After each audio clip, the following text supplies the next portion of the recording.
All right. Hello, everyone, and welcome to the second session of our game of Masks.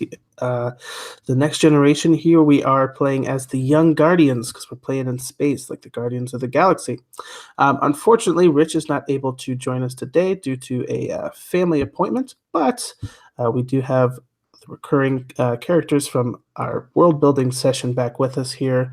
If we just want to have y'all introduce your characters, just a quick pitch.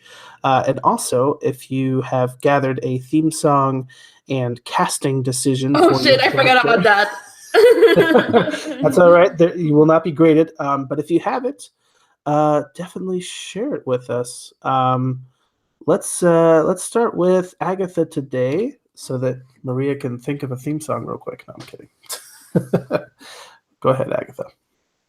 Okay, my character is Inkanel and or I don't actually remember how I pronounced her. Enan. I have should I put pictures in the character sheet or If you have one in mind, definitely. But you can or also who? describe her for the audience at home as well. Okay, yeah. So the actor that I have in mind to play Inkanel or Enan is Haru. She is a Japanese actor. She's pretty young. She has very wide eyes, and she has this like her trademark look is like a kind of like a thousand-yard stare. So yeah, she's pretty expressionless, but big eyes. And Cool. her theme song is uh it's Homeward Bound by Simon and Garfunkel. Classic. Love it. We Yeah. have Haru and Homeward Bound. And how will I spell Haru when I try to look her up on Google later? Haru. Okay, cool. That's what I figured. Yeah. Her Bound. stage name. Isn't she? Excellent. Thank you so much for that. Was there anything else about Inkanel that you wanted to share with the audience? The four people watching this. Sorry, that just all cut out. Oh, sorry about that. I was saying, is there anything else you wanted to share about Inkanel before we move on? Um well, okay, so the key word that I have so far for Canal is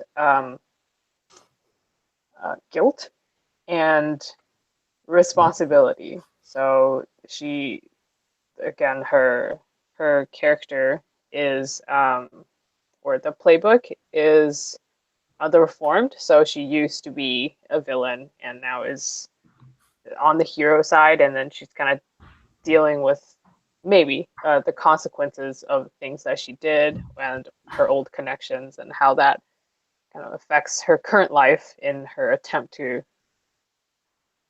I guess, be like a righteous person now. Sure. Super dope. Awesome. Very cool. Let's move on to Jim. Why don't you tell us about your character?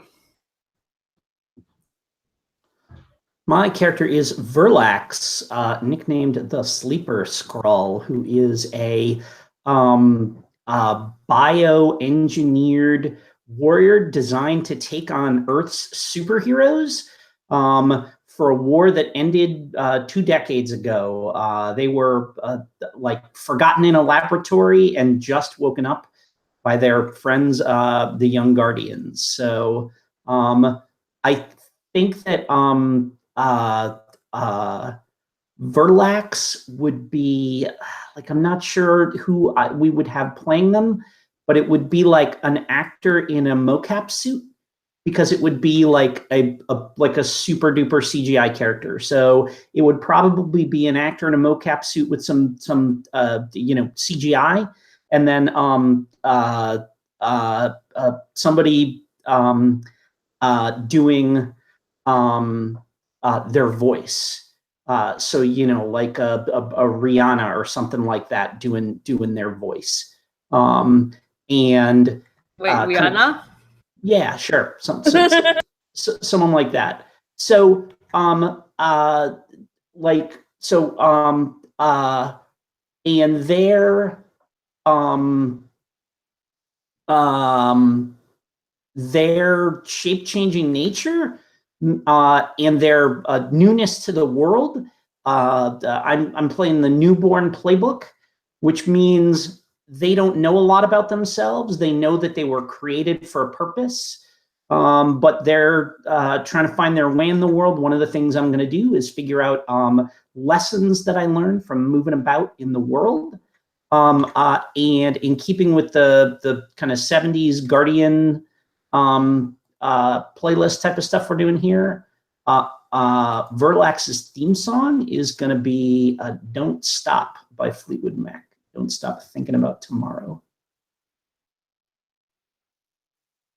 I love that song.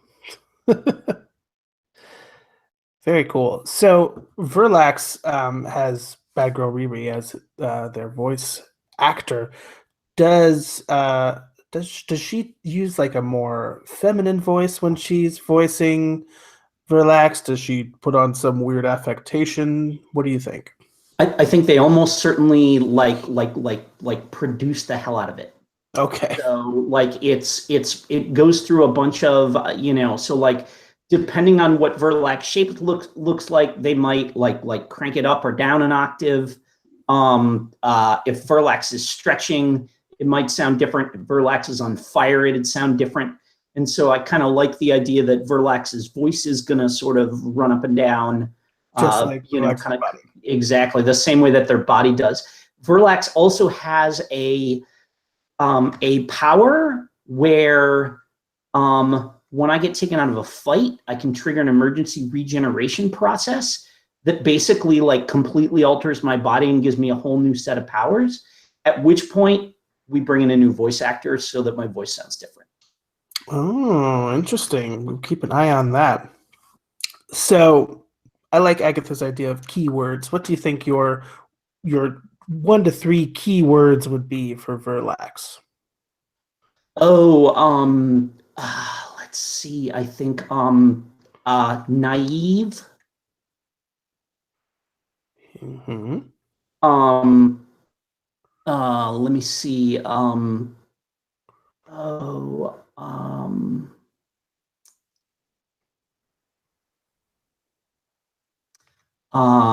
student. Like I'm learning, just learning about the world. I think student is a good one, and a volatile. That's another one. All right. Again, Verlax is just like me when I was a teenager. Excellent. Maria, why don't you tell us a little bit about your character? So Eagle Eyes is someone from another, we're not sure if it's another galaxy or universe altogether, but they ended up he ended up here we because he was escaping from the cosmic machine, and thus he ended up here with the fake Weaver engine whispering in his mind to be a hero or something. Yeah. And I'm sure that we will learn more about that as time goes on. So I know you didn't have time to think of Yeah. I don't know any or music. I don't know any actors, but so I'm gonna throw in Shia LaBeouf for no reason. He is a very versatile actor, so I can see that. And then Shia. I don't even know. So for a theme, I also went to like randomly, so I picked Roundabout because JoJo. Oh, okay. But yes. That's a good one. Mhm. Life goes round like a roundabout. Okay, on theme. Cool. Then do you have 1 to 3 keywords for Eagle Lost. Eyes? Lost is a big one. This is really helpful for me because I can only hold about 3 words in my head at one time. So I think he's also volatile. So and I don't really have a third word. I just want to say I'm glad that the people that made it here are Marvel's hard people. And like so yeah, for sure. And although Rich is not able to make it today, he did tell me to check out, if you want more insight into Dylon through music, check out the Deltron 3030 album produced by Deltron 3030. And yeah, check that out. It's a cool album anyway. Awesome. Okay, so I'm going to tell you all what the starting shot is, when we start things off.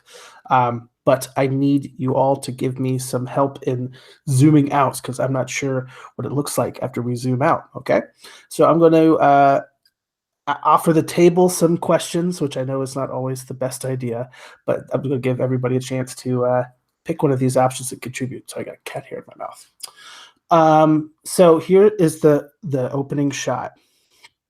It is Corinne Nova standing intimidatingly over one of you, and she's got her fist cocked back. All right, that's the starting shot where we start things off. Okay, we're going to do a little bit of working back to figure out how we got here, but that's where things are at.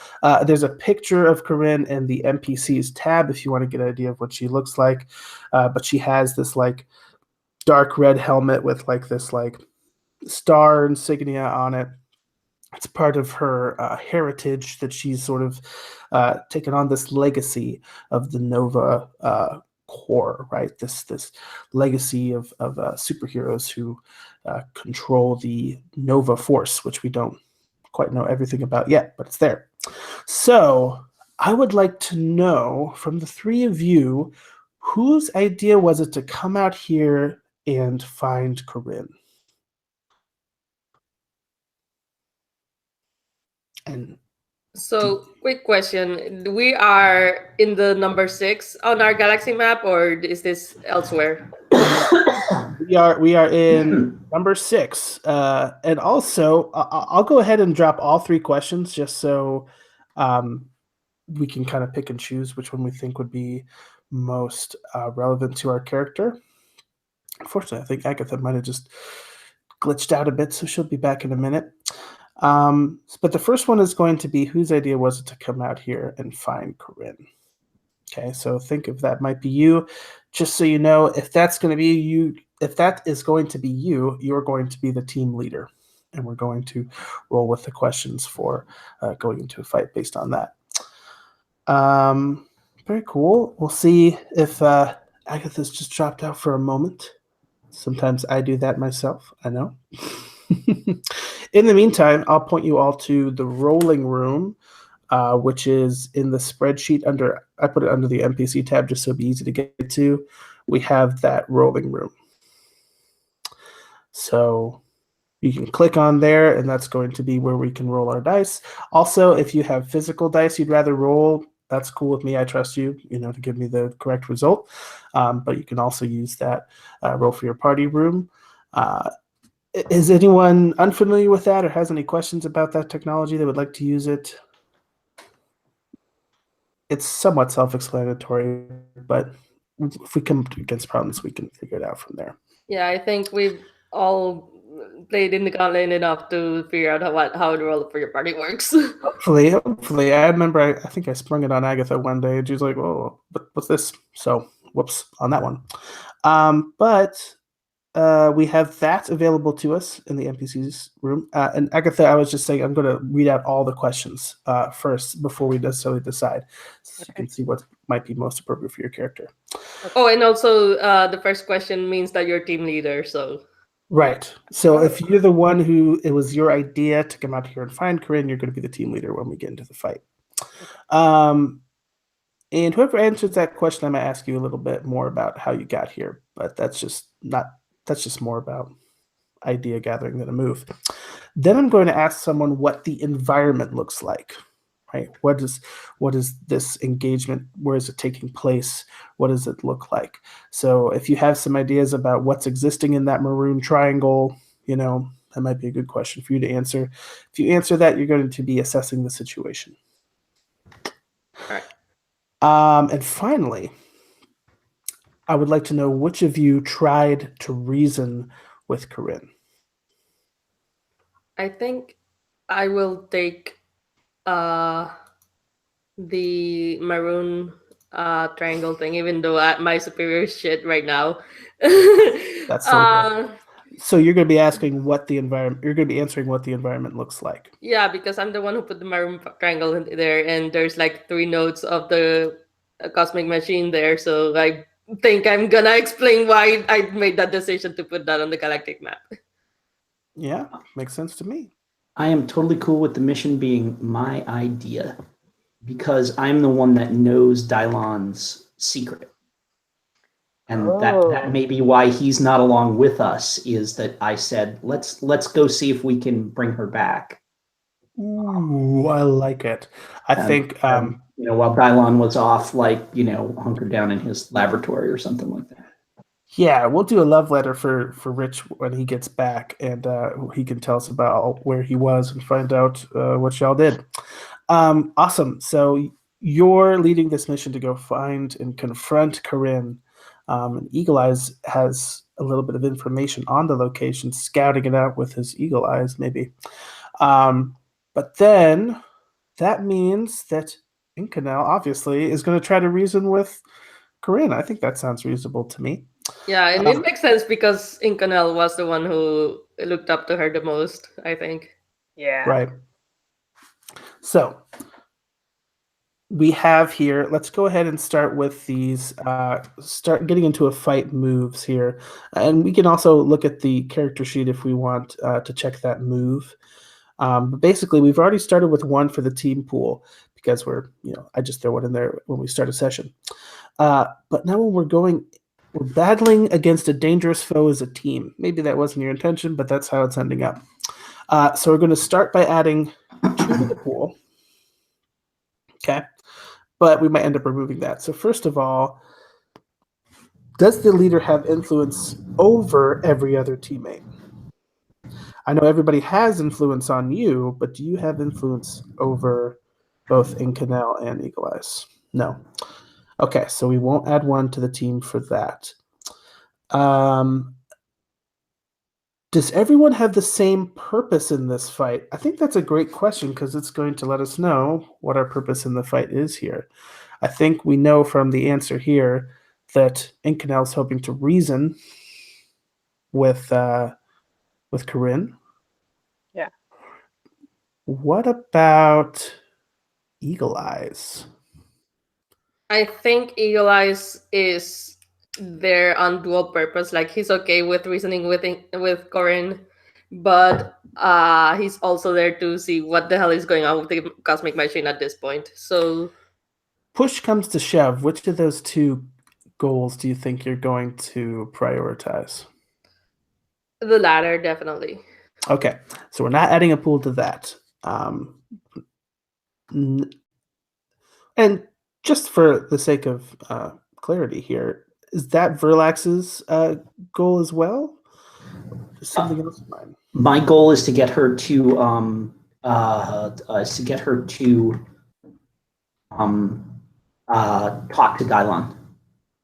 Okay, so it sounds like you're also trying to reason with her as well. Yeah, okay. Yeah. I don't want to beat her up. That's So that we're all clear as players. Maybe I think this information is only held by Verlax as a character, but to remind you, while Dylon was fiddling with these telepathic communicators that you're all equipped with, he tried to fiddle with Nova's helmet as a way to try to, use that same technology, but it backfired and turned her evil, essentially, right? It's turned her bad. So that's what's going on with her right now. Okay, next question. Does any team member mistrust the leader or the team? Verlax is my love, so no.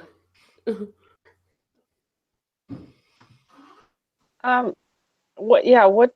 Well, my question is like, what does trust like? What does that entail? Like, trust them to do right by whatever their mission is, or trust them to be capable, like skill wise, or trust them to know how to make common sense decisions.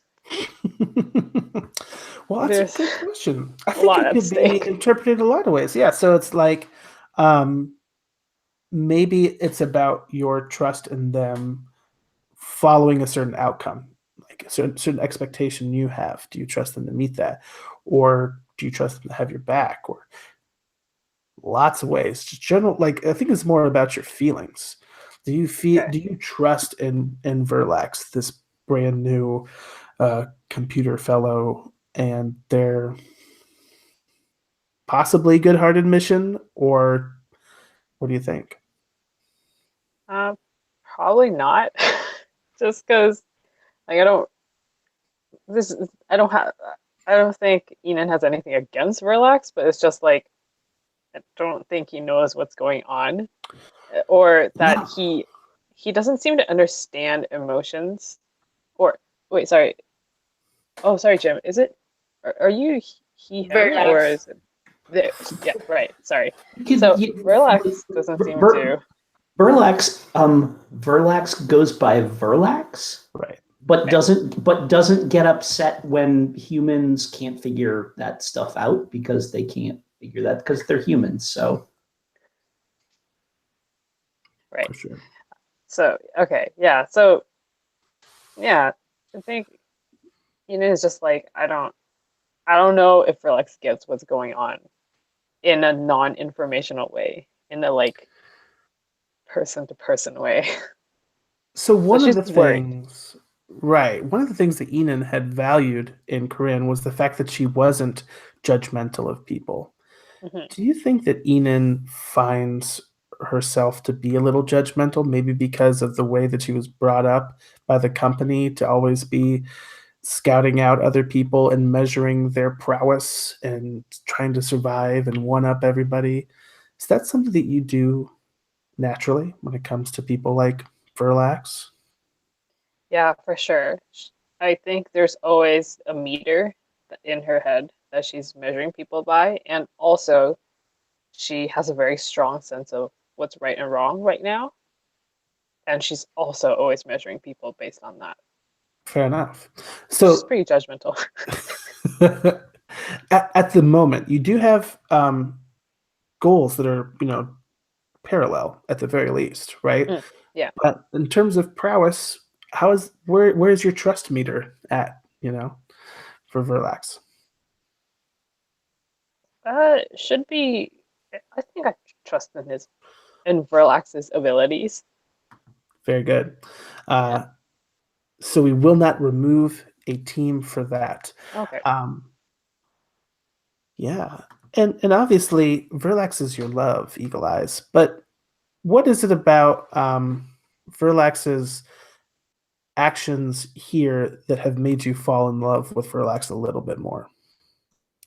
I think, well, the love part is not necessarily romantic, right? Sure. All right. In this case, it's more like I appreciate that Verlax is doing this. Like, even though meeting with Corin isn't my primary concern, it's still like touching that they decided to do that. Very cool. Um, so finally, is her team ill prepared or off balance? Here's what I'm going to say.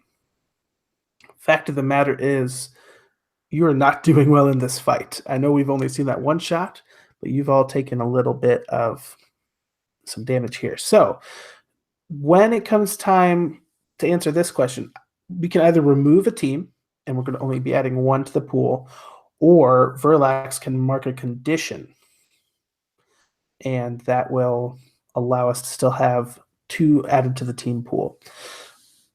What do you think? Yeah, I'll mark insecure.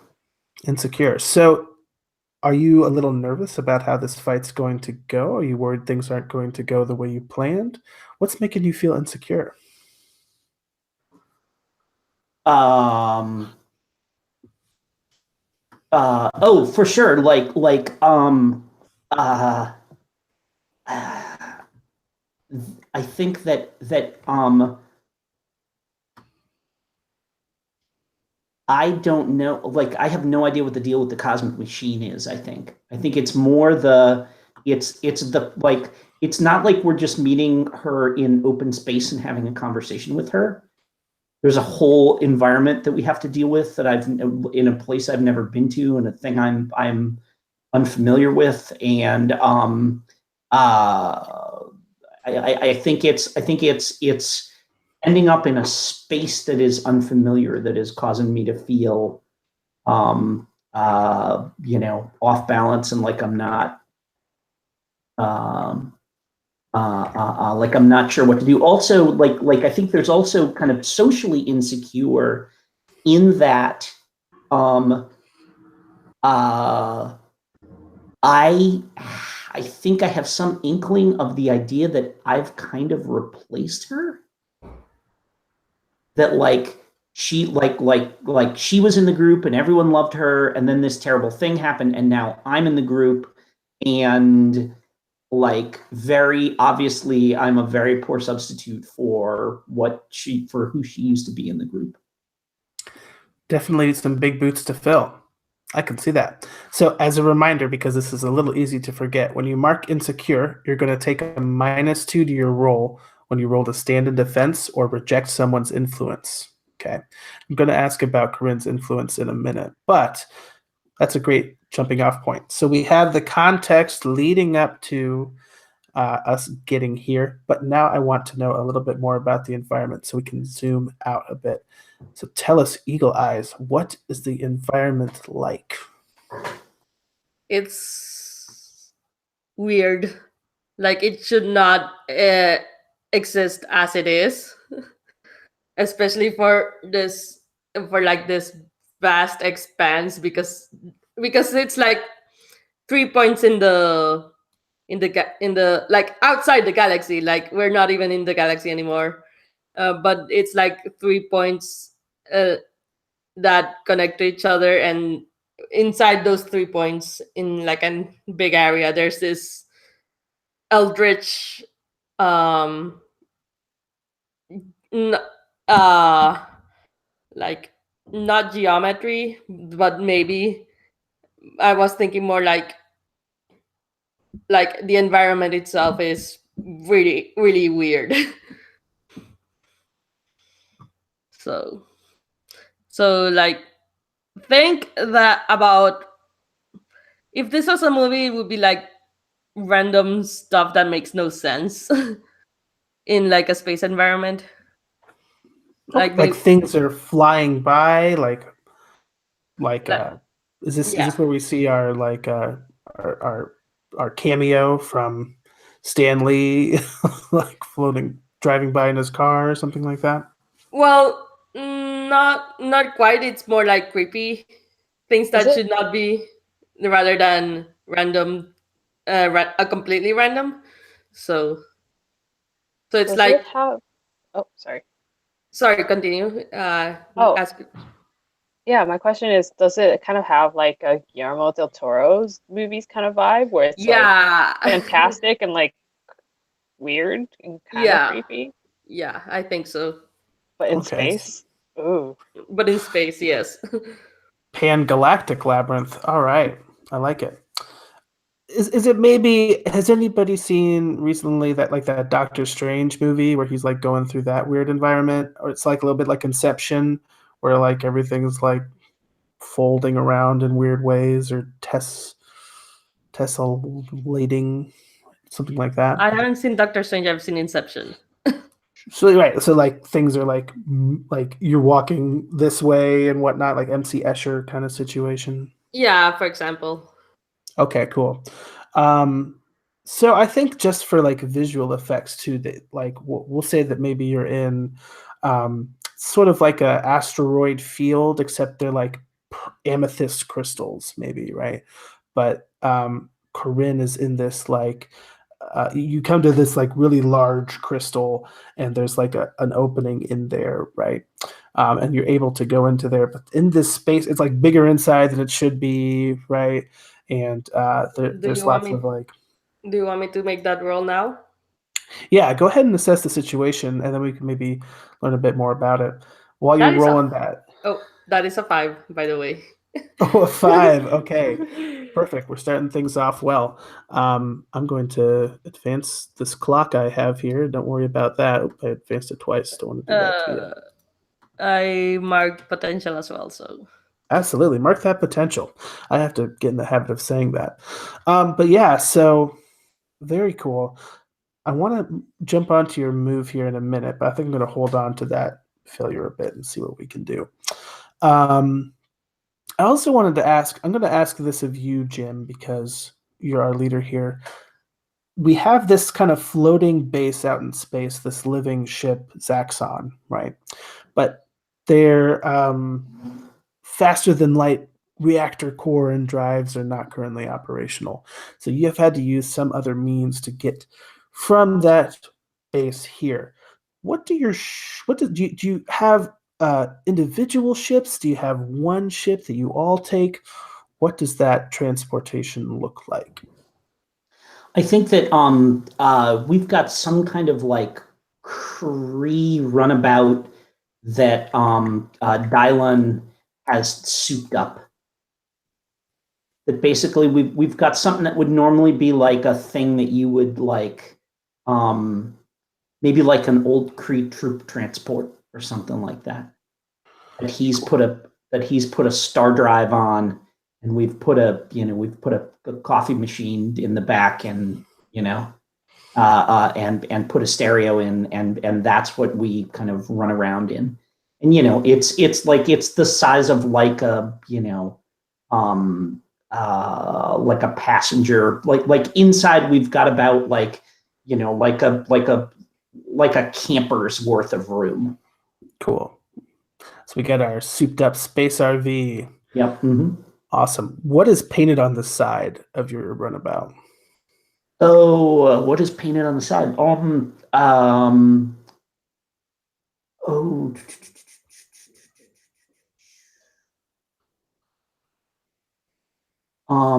Feel free to think in terms of 70s Astrovans as you do this. yeah. So I think we've got a there's the Silver Surfer is on the side. Good callback. Just totally like it's like he's like on his board like this, and there's like the trail of like where has flown goes like all the way around the back and like up over the wing and stuff like that. So you can kind of like follow his little like crackling Kirby trail up, and then like along the side it's him just like cruising along. So Radical. So we see that entering into this crystal orb sphere situation, right? Going in to find Corinne. Eagle Eyes is at the wheel, I think, and does not assess the situation very well. I think I want to hear from Inkanel what Corinne's like fortress of solitude, so to speak, looks like here. What is her little HQ? Now that we've gone inside, Yes. I think there's a lot of things cobbled together. So a lot of this strange tech is they're put together at strange angles, and then things that don't look like they originally fit together, they are. And like when you go inside, it's like once we're inside the whichever main building she's in, it's like it feels like we're entering the insides of an animal, is what the shape and the claustrophobic feel, and also like something maybe about the walls. It's giving off that vibe. Interesting. Nice and gross. I love it. But hey, you know what? You've been living inside an animal yourselves for a while now, so it's not necessarily too unfamiliar. Um, yeah, but I think like, these walls are like warm, but there's places where that sort of like soft flesh type material comes away and it's back to that um, amethyst kind of stone crystal, or there's like there's a little hole and it's like steel and wiring and technology and tubes and blinking lights, and it's all very odd and unfamiliar. um I think even you're kind of creeping through these hallways, right? And you find like one of these holes is a window that looks out onto like a sunny prairie. Like this should not exist here. Right. uh Very cool. But you've come to this opening, right? And it's like um, basically like a throne room, so to speak. It's very spacious, and there are like two rows of almost like pews, so to speak. And each pew is made from some other material, some other architecture, some other design. Some are like there's one made from that purple rock. There's one that has like a familiar Cree type filigree on it, right? Um, and then there's this large throne that's been built out of like a yellow gemstone. Okay. And that's where you met Corinne before you tried to reason with her. Fortunately, that did not go very well, as we see that Corinne has knocked you on your behind and is standing straddling over you with her fist cocked. It did not work. I want you to take a powerful blow right off the bat. I don't think you have any conditions marked, so I think you're just rolling 2d6. Who is you? This is going to Incanal. I got a 2. That's good, actually. So first of all, mark potential. Okay. And when we look at this move's text, we see on a miss, you stand strong. So you get to mark potential. Tell us how you weather the blow when Corinne brings down. What words did you say to her to try to reason with her? Um, well, I think when I first went in, um, I I'm just like, Corinne, you're here. I don't know if I really knew that she was going to be here because apparently we're not prepared or something. Yeah. um, and So I think. Oh, go ahead. Sorry. most of it, I was just puzzled. Like, what is she doing? And then even when she was about to attack me, I was like, we're on the same side. Why are you doing this? As I get knocked on my Flies back. from her throne, Yeah, crashes on top of you, gets ready to punch you. But how do you weather this blow when she brings her fist down on you? I think she does punch me like pretty hard, like in the face. But I've been punched in the face before, and Okay. and maybe she's thrown off by the fact that I'm not like, oh, enemy, let's engage, and I'm just like, hey, I like Corinne, it's me. And then she like punched, so maybe she like hesitated a little bit as well. So it's not actually as hard as it looks. And so I just get punched and then like do the thing where I like wipe the spit from my face Right. after you get punched and a little bit of blood from my cut lip. I'm like, what? Come on. Get up. Fight. What are you doing? Don't, I know you're more of a match for me than this. Come on. Corinne, it's me. It's Enon. I know who you are. And yet you've come here to try to stop me. Well, I'm not going to let you, because I am the strongest person in the galaxy. She raises her fist and she's like, want me to prove it? I know that you're strong. You're the strongest person I've ever met. I don't think you need to prove it to me at all.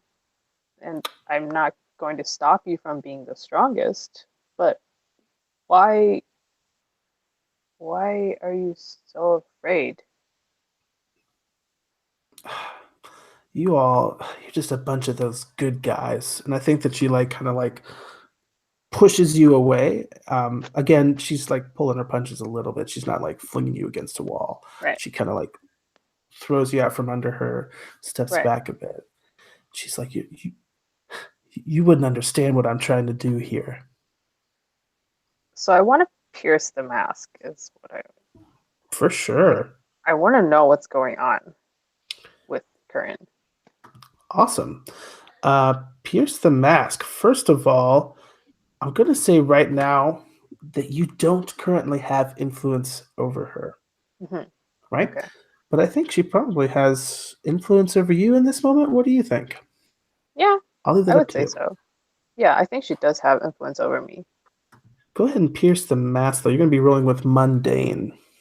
Okay.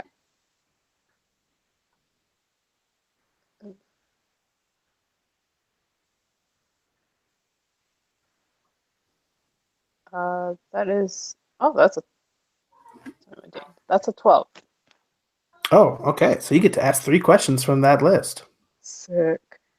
I was actually just gonna ask one, but While you're thinking about those questions, I think we see, obviously, Eagle Eyes and Verlax coming in. You're seeing Corinne go a little aggro, but Inconel's, keeping it cool. She's trying to keep her cool. What are you two trying to do right now?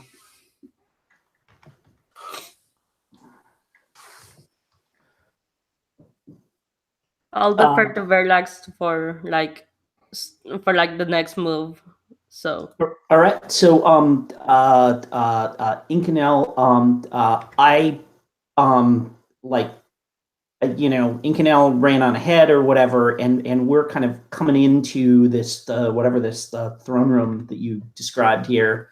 And I come rolling in and I just say, oh, excellent. We found you. I'm so pleased. We're here hoping that you'll come back with us. This is we understand it's been a terrible misunderstanding. All we need to do is fix your helmet and you'll be fine. Great, you brought the sleeper scroll. What about you, Eagle Eyes? What do you think you're doing? Are you just following behind, or so I'm guessing Verlax mentioned beforehand that we just need to like fix the helmet, right? Or as far as we know. is this the first you've heard of the helmet? I mean, that's my question. yeah, do we even know? Or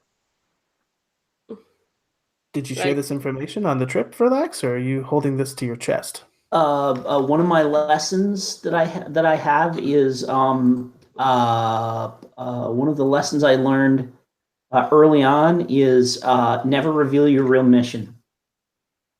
All right. So I think you're holding that. I'm like the helmet. Oh right, the helmet, and I'm not even gonna question why Verlax knows about the helmet or what the helmet is, but I'm gonna try to remove the helmet. Okay, so we'll keep that in mind. But let's circle back to Inconel's questions of Corinne. yeah. I also have one additional question, even on a miss. So, ooh, yeah. So you get to ask 4 questions. You're going to learn a lot here. Yeah. what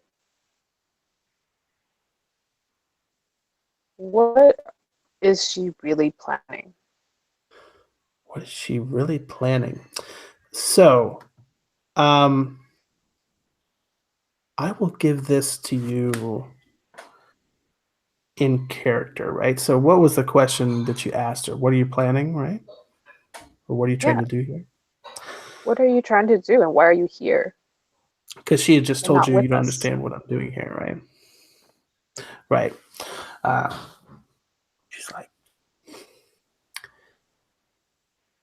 everybody looks down on us.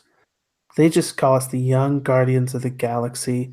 They only expect us to deal with the little itty bitty problems that are cropping up around the galaxy. Nobody really thinks that we're capable of actually changing anything. I'm going to make a big change.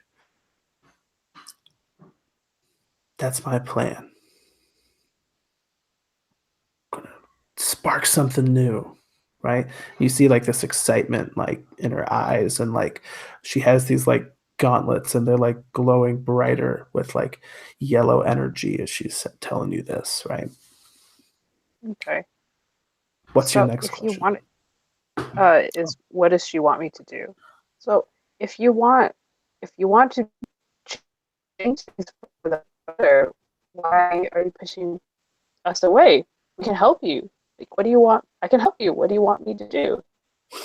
Oh, I don't think that you're prepared to take the measures that I am willing to take to make a change. If you join me, you're not going to be able to call yourself a hero anymore. You're going to be something different. We're going to be renegades.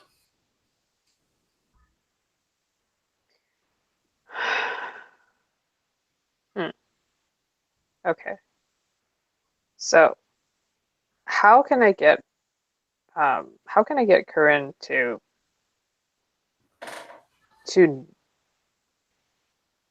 not hurt people? You're going to have to affect the helmet. The helmet is indeed what is affecting things here. So I think getting the answer to that question means that you have some insight into the situation, right?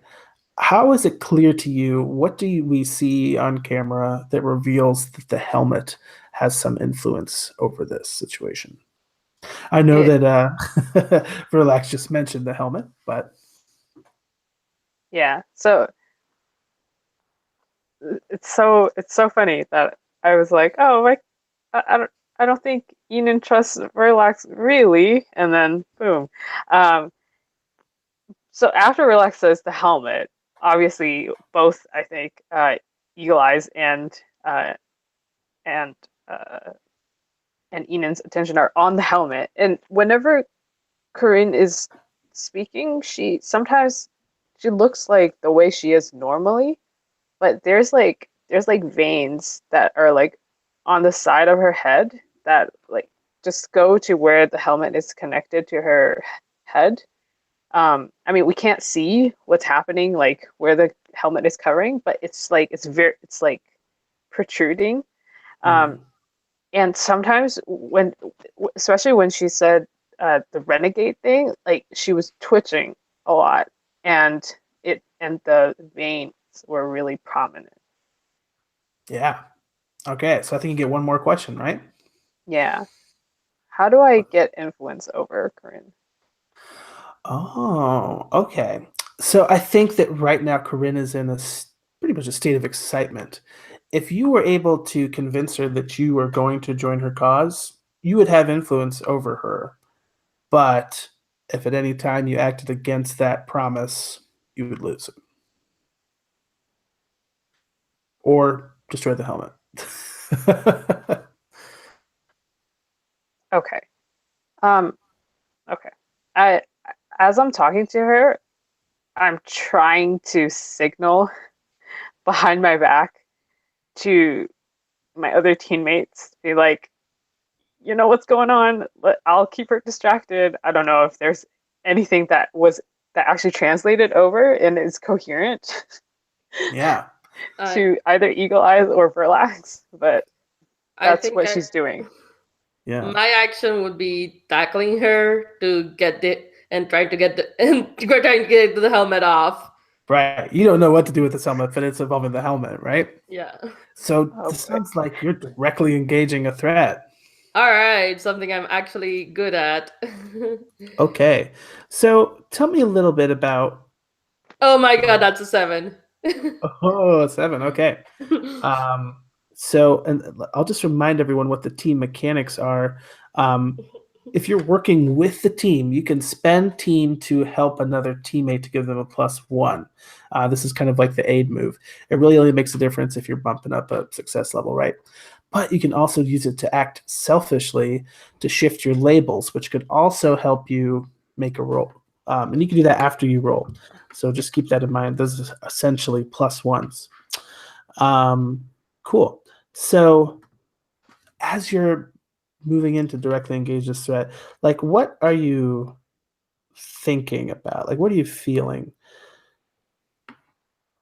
All right. So I'm thinking, okay, I gotta get the helmet out. I just have to basically tackle her and wrestle with her until it's off, right? Right. Okay, I'm doing it. Very direct. Okay. Awesome. So you're going to be trading blows, right? That is the plan. Yes, I think. But you're also going to pick one from that list of on the basic moves. I'm gonna take the helmet from them, obviously. Very cool. Okay. Yeah. So as you're like diving in to grab this helmet, all the sound, all of the battle music that was overplaying on this, on this movie, right, kind of goes quiet. You hear this voice kind of in your head. It's like, that's right. Direct action is the most efficient way to achieve your goals. This voice is familiar to you as the Fate Weaver engine, right? And I think when you hear its voice, it's a bit stronger than you're used to, right? It feels like for some reason it has a stronger connection to you now than other times. You don't know if it's just the heat of the moment or not. Okay, but we're trading blows, right? Yeah. So you're gonna wrestle this helmet away from her, but she's gonna get in a blow. I think that what it looks like is this, energy powered rocket punch right into your gut that gives you that force that you need to kind of like pull the Leverage the helmet helmet off her. out. Yeah, like Exactly. I'm thinking that too. So we're gonna have you take a powerful blow. All right, let's reroll selected. Oh my god, that is a 10. That's not great. That is Go not ahead and good at all. Ooh, I'm gonna look for powerful. I keep rolling like shit. Okay.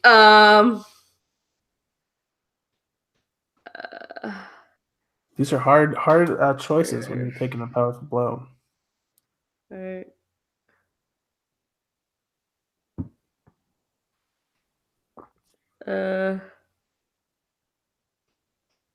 I think I will lose control of myself or my powers in a terrible way. Okay. So here's a quick explanation. I have super strength and super toughness and all that shit, but I have guns as well. Literal guns. Like literal guns because of course cowboy. So you think that your gun goes off? I'm not sure. Like you go ahead and decide, but because we are trading blows technically, so the power here that's going off is this is your powers going off in a terrible way. It involves your guns. maybe it doesn't have to. Okay. Well, I can roll with it anyway, right? So you pull this helmet off of her. And I think it might have been a better idea to have done this a bit more delicately, right? Because as you pull it off, I think that you see like tendrils they were actually inside the helmet, black and inky, but also kind of like chunky in some ways, right? Like a nerd's rope, right? So you go flying off as she like punches you, but you see these tendrils and they kind of stretch and then snap as you finally break off. And so Corinne, she has, it almost looks like hair, but it's like weird dark tendrils that are like pulsing with light, and she's like screaming in pain. Okay. And I don't think that this connection is fully severed just yet. Right. I'm going to mark a condition for Corinne, though. She looks up and she's got glowing yellow eyes, right? Like her eyes have been completely replaced with this glowing yellow. She just goes, "Ah." Verlax, when you see this, I think that maybe your plan is not going as you intended. What do you do? Oh no, I'm like, I smile at Eagle Eyes and I say, "Excellent, we have the helmet." Um, uh, um, and like I reach out with my arms and like they like extend, like Stretch Armstrong style, and my hands get huge, and I just like wrap her up and envelop her and say, the helmet is off. You should be fine now. So this is like a hug, huh? I'm just trying to like grab her and wrap her up and keep her from going anywhere. So you're trying to restrain her Mm-hmm. here. I think this might be unleashing your powers. Would you agree? You're not necessarily trying to harm her. Yeah, sure. So unleash powers is overcome an obstacle, reshape the environment, or extend my senses. Directly engage a threat is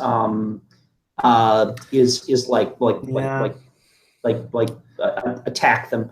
If you put it this way, think it might actually be directly engage. yeah, that's what I think I think I'm doing here is like I'm basically trying like I'm doing a weird kind of superhero-y kind of wrestling with her, basically just trying to kind of like, right, and there's all kinds of like squishy squamous sound effects as my arms go like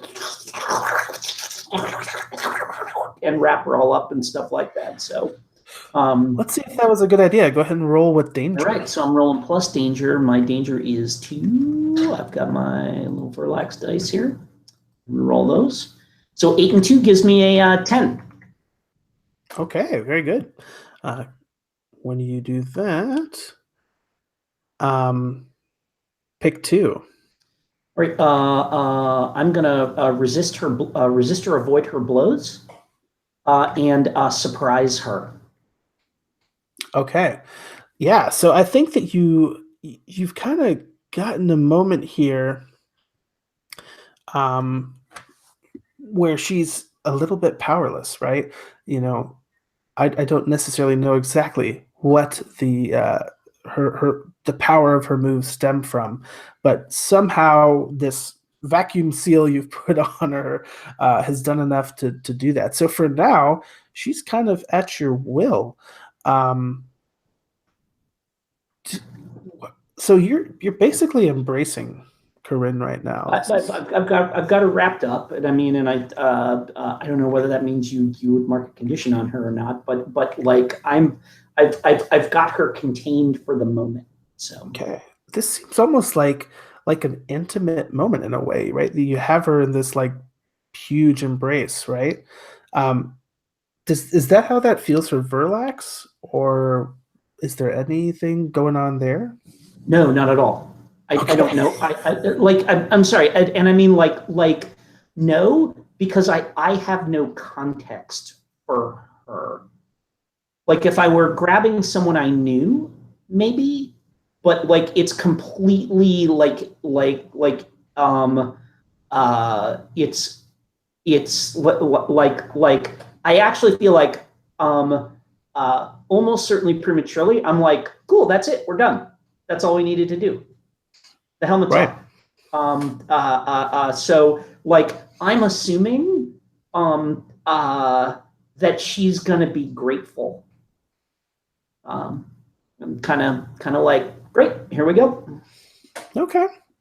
So obviously, Verlax seems to be pretty sure that this is the end of things. Incanel, I think you might have a little bit more insight into the situation. You saw these tendrils coming out of her head and these veins coming near her eyes. You saw her eyes glowing bright yellow. You heard her screaming. Do you think that the situation is resolved?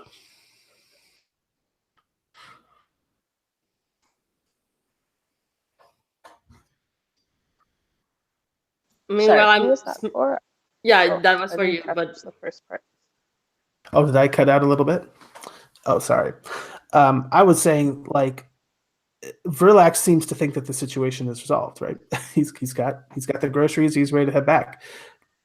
You might have a bit more insight into this and realize there's screaming and tentacles and all kinds of weird stuff going on. Do you think that the situation's resolved? No. Okay. What are you going to do? Um. Well, I would. Well, Enid's gonna go talk to her. Sure. So what does that look like, Verlax? Do you open a little face window to talk with? Well, I think like whoever we got to play her, we paid a lot of money, so like she's wrapped up like in a cocoon, but her head is not covered.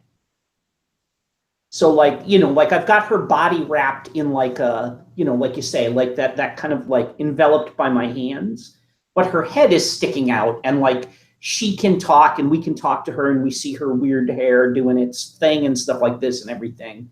But we can totally have a conversation with her. Ah, okay. So you see him holding on. Verlax is holding on to this cocoon, screaming, writhing head. How do you try to affect that situation? Um. I walk towards her, and I'm assuming that she's either on the ground where we can be face to face, or that Relax might lower her to a height where we can be face to face. Mm-hmm. You're on the level. And okay. Oh, can I say I have her pinned to her throne? That's actually kind of cooler. Oh, that Like hands wrapped around the throne, like she's like on the throne struggling. You Yeah, do you could that? definitely say Okay. that. Yeah. So So she's sitting up there. How do you adjust your royal figure? uh, I'm assuming because the throne is high, that when she's pinned on there, me walking up to her means that we are actually eye to eye. Uh, and I, this is an instinctual thing. I don't think that Enan really notices, but she has uh, she has a couple of rings, and on yeah, she has actually I think each of her fingers has a ring on it, and they're all made of inconel, and she they act on her will. They can like turn into weapons basically, Nice. and they're they can also be defensive at times. So Enan reaches out, and as she does that, the rings form into a gauntlet, uh, and then she touches Corinne's face. Oh, I thought you were gonna punch her. I was like, oh gosh. So this No, is like a safety precaution you're thinking? yeah, yeah. It's like she doesn't notices that it's doing that, but she touches Corinne's face and says, "It's okay. It's okay. I know it hurts, but it's okay. You can Yeah. always get through the pain."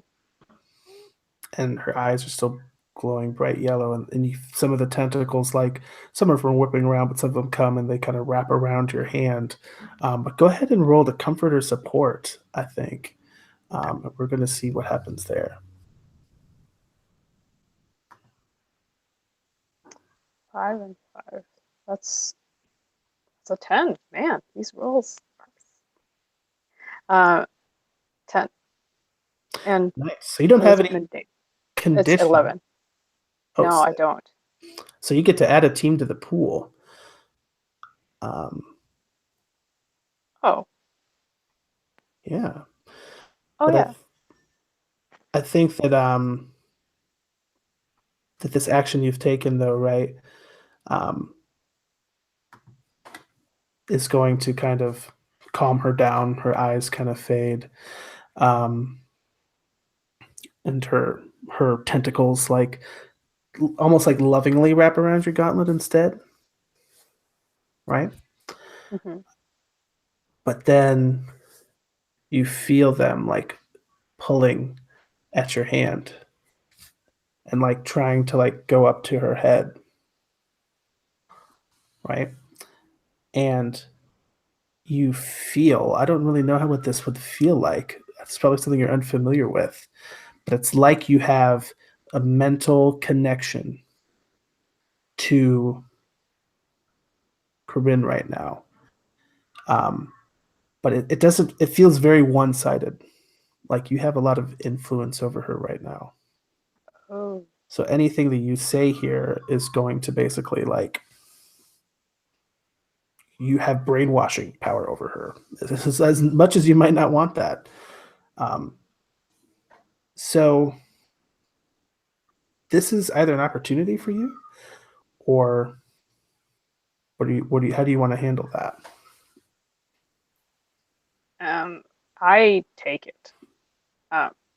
So the Enid or Canal can no, Enid can be like she's very like, oh, I want to help people now, but there's that decisiveness, and I think deep down there's also a disregard perhaps for some like maybe like moral guidelines that she's not aware of. So this she doesn't feel like this is unethical. Sure. I don't know if she necessarily knows the danger present here either. So what do you like impart onto Corinne right now?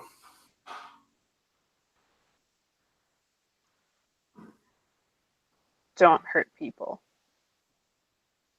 It's a command. Okay.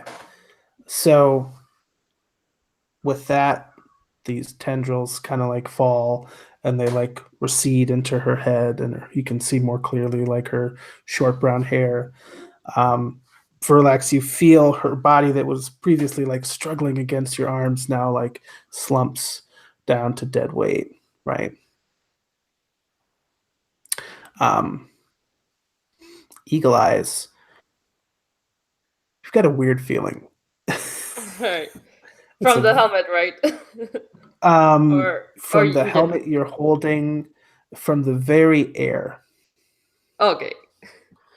It's just a weird, familiar feeling, like deja vu combined with that feeling of you're being watched. I'm asking Relax, what do you want me to do with the helmet?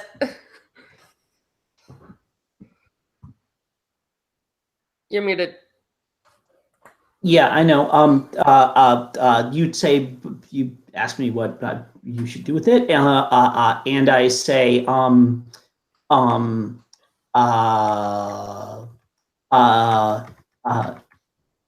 save it. We'll bring it back. Dylon can analyze it to find out what happened. All right. So not smash it, right? No. We should bring it back intact so that we can. There's we don't know what will happen.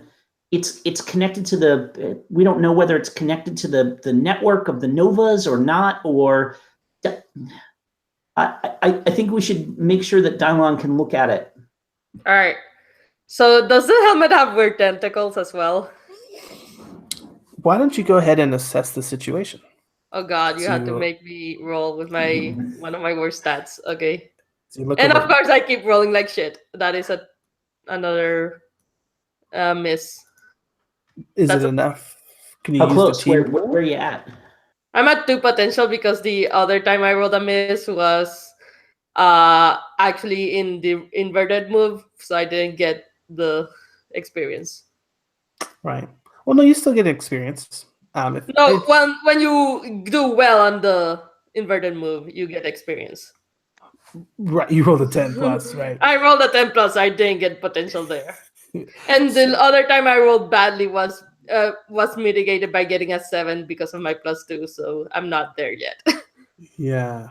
So So with what's your total there with your stat? right. Right now it's 3. Oh, Oh. can't help. So outside of the team pool there. Okay. So you turn this helmet down and you look inside of it, and there's something black squirming inside, and it shoots out and wraps around your face. Oh god, it's a face hugger. Get it out. Yes. Yeah, I'm gonna try to get it out. Okay. So you're gonna struggle with that. And Verlax, your hands are a little full. Incanel, are you occupied with checking out Corinne, or are you aware enough to hear this muffled?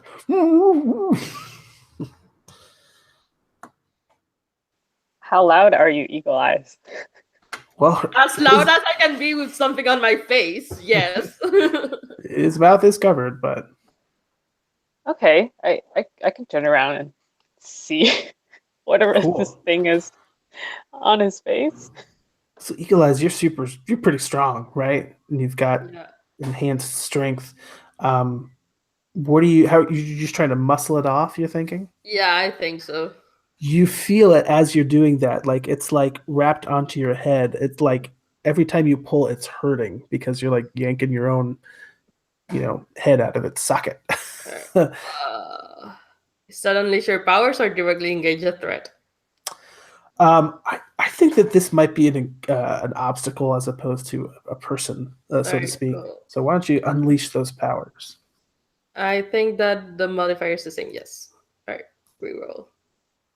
Oh, thank fuck, it's a 9. Okay. You want to bump that up to a 10? We've got 3 in the team pool. Go for it. Yeah, sure. I'll bump it up to a 10. Okay. When you do that, I'm pretty sure everything just goes according to plan, right? Well, You do it. yeah. So, But like, if it's team, then who's helping me? Because it's teamwork, I guess. absolutely. I'm guessing Incanel is just helping me get this thing off. If that, I mean, that makes sense. Is it a second set of hands yanking on the helmet, or do you use some Maybe, other yeah. method? Yeah, maybe literally we're just both like pulling us. All right. So you have the helmet free, and the tentacles snap off, and you're unharmed. Luckily, it also didn't influence your brain at all. But you have a helmet full of tentacles here. What are you going to do with it? Are you sure you don't want me to smash it, Verlax? Relax, can you hold it in something? I let go of our Nova friend, Right. and like whichever of you is holding the helmet, and then like kind of like I come around and my arms like whip back into my body, and as they are it's starting to glow, and then it just like boom, like just catches fire, and looks like, and not like it's just like flickering, like, whatever, like I poured rubbing all alcohol on it and like lit it up, like, but like incredibly hot, searing, like CGI effects of the surface of a star off of my arm and kind of up my shoulder, and half my face is on fire. And I just like kind of do one of these like Dragon Ball kind of moves, and like form a fireball, and then just shoot it at the inside of the helmet to just just like burn the tentacles to a crisp. Yeah, let's cauterize it. Yeah, because my two powers that I have right now are fantastic elasticity and thermal control. So we see Corinne kind of slumps unconsciously onto the throne, but she's safe for now.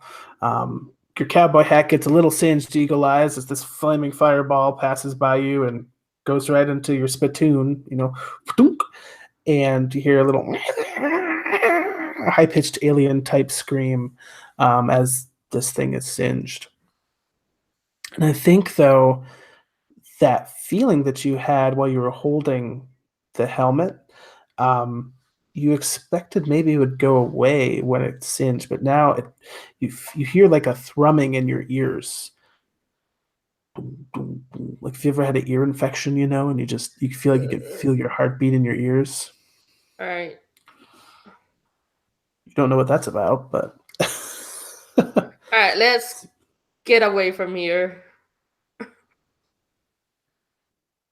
okay. So Corinne's on the throne.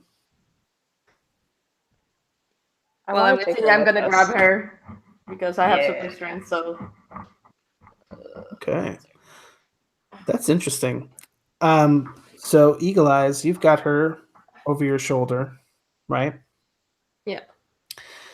And that Fate Weaver engine, its voice is louder this time, right? And it's like, yes, you're almost there. You've almost reached your true potential. You really are a hero, aren't you? Right? As you've like slung her over your shoulder. And you're all trying to book it down these weird hallways back to your ship, right? I think you're able to do that without issue. We don't really need to navigate this. But I think what I want to know is one of these like rooms you pass by, it's got these big purple gem like prisms, right? As you run by one of them, there's a reflection of you in this crystal. And it represents the worst possible outcome, your greatest fear, so to speak. I want to know what that looks like for each of you.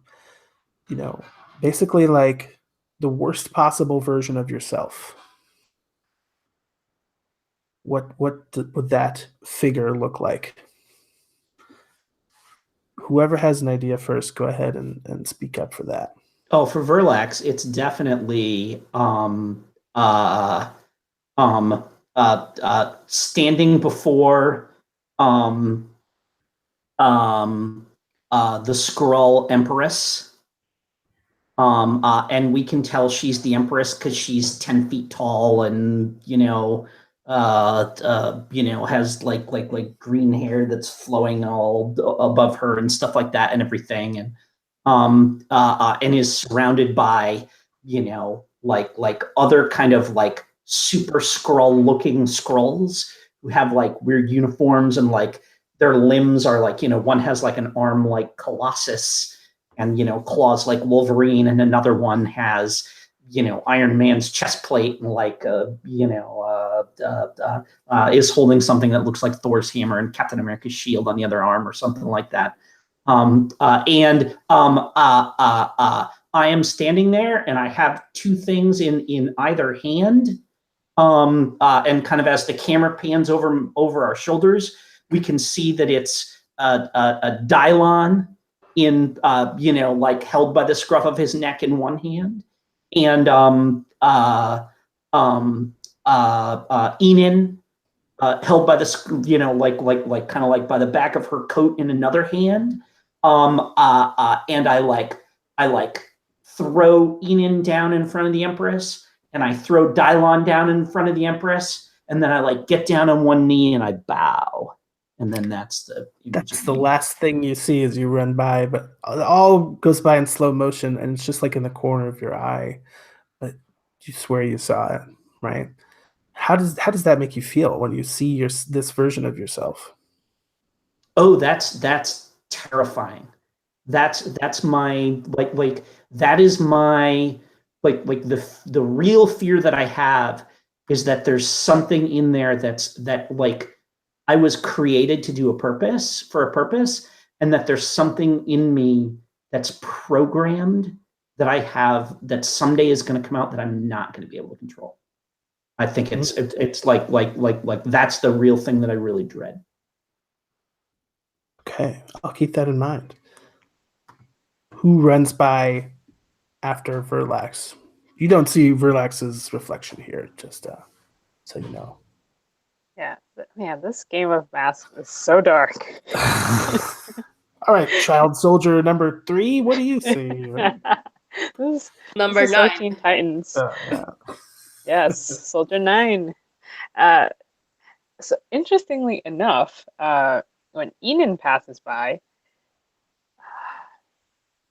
the first thing that you see is it's a close up on a hand, and it's dripping with blood. And then when the camera pulls back, you see that it's Enon standing with her back against against no with her back to the camera, Mm-hmm. and then on the ground is a couple of bodies. It's a dark room, and like the ground is it's just sticky with blood, and you see that one of one of them is Eagle Eyes, one of them is Relax, and one of them is Dylan Farr. And the last person, it goes first to the shoes, which is a pair of white dress shoes, completely crusted with blood. And then you go a pair of white pants that are striped, but now also just disgustingly crusted with blood. And it's actually Mr. Milan, and his face is just torn off. And throughout all of this, you don't see Enon's face at all. She's just standing there, and the blood is dripping, dripping. And then there's like, there are pieces of metal kind of floating around her.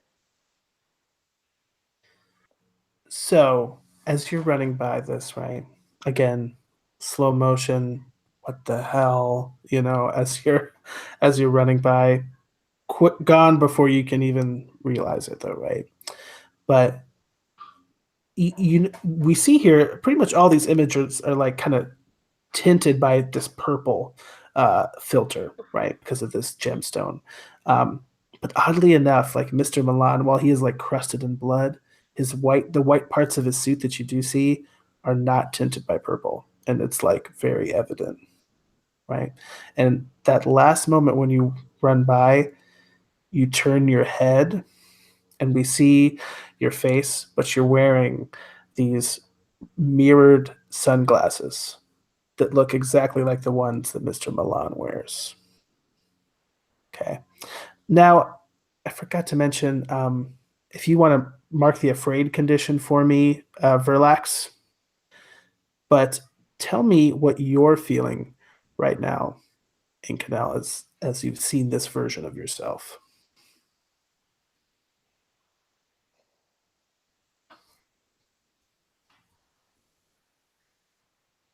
Um,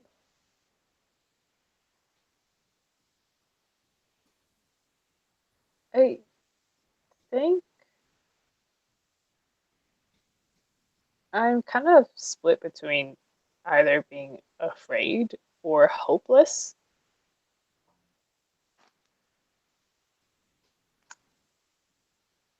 I think right now, Incanel also, or Enon also feels afraid Very good. that, yeah, that this, whatever, this is her deepest fear. So Go ahead and pretty mark that. scary to suddenly see it in such high def detail. Yes. But even if you kind of do a double take and look back, just a purple glass wall. Nothing to worry about. Right. Now, Eagle Eyes, you pass by one of these purple gem prisms. You see the darkest version of yourself. What does that look like? Someone who doesn't give a shit, basically. Interesting. What does that look like? I think it's just the camera shows me and and like uh leaving a place uh after something bad happened, but I just don't feel anything. So you see like there's these buildings on fire and Yeah, people running around screaming, and you're just walking by coldly. yeah. Wow. But that's not a way you'd like to feel, huh? No. Wow. What does that seeing that make you feel? Uh, I think I wanna say guilty because I'm kind of already that to a degree. Yeah. So I think you're feeling guilty, right? Yeah. As you're all heading towards back to your ship. But the Fate Weaver engine speaks up. That's not you, Eagle Eyes. You're a hero. You save people. You took action. You were the one who saved Corinne, aren't you? I don't know if I care enough. Interesting. Do you think that they have influence over you? They're not really an adult, I guess. So I don't know if they automatically Yeah, get I it. think I think they do have influence over me. Okay, so do you want to try to reject their influence, or are you going to let them shift your labels? Let me see how that works. Reject influence would be uh It's down there in the peripheral moves under influence. Um, it's roll with nothing, right? when you Because reject it someone's influence, yeah, just all roll. right. And let me see what. Okay, so I just got a minus to provoke and assess. So, uh, sure, I will try to do that. And that is a 9. Okay. So you have to choose one of those. I think we can use the team pool here, I will say, as we're kind of finishing this scene here. Um, but that's going to mean that you're basically going to be wearing your heart on your sleeve, and someone's going to have to see what you're feeling, and they're I going to. mean, both my love and my rival are here, so I'm not super concerned about that. So you're gonna keep that stony face, but you still get to choose one from that list. Well, I mean, like, I'm not super concerned about sharing my feelings because Verlax is here, and so is my rival. So, so yeah, I think uh, I'm gonna express my feelings. So To clear a condition, do you mean? to bump that thing up. With the team pool, I mean. Oh, Oh, sorry. okay. I see what you mean. Hold up. Hold up. We'll give you a moment there. So while Maria's dealing with that, um, which one of you do you think see this troubled look on Eagle Eye's face and are going to try to? Maybe it's apparent to you that they saw something like you saw.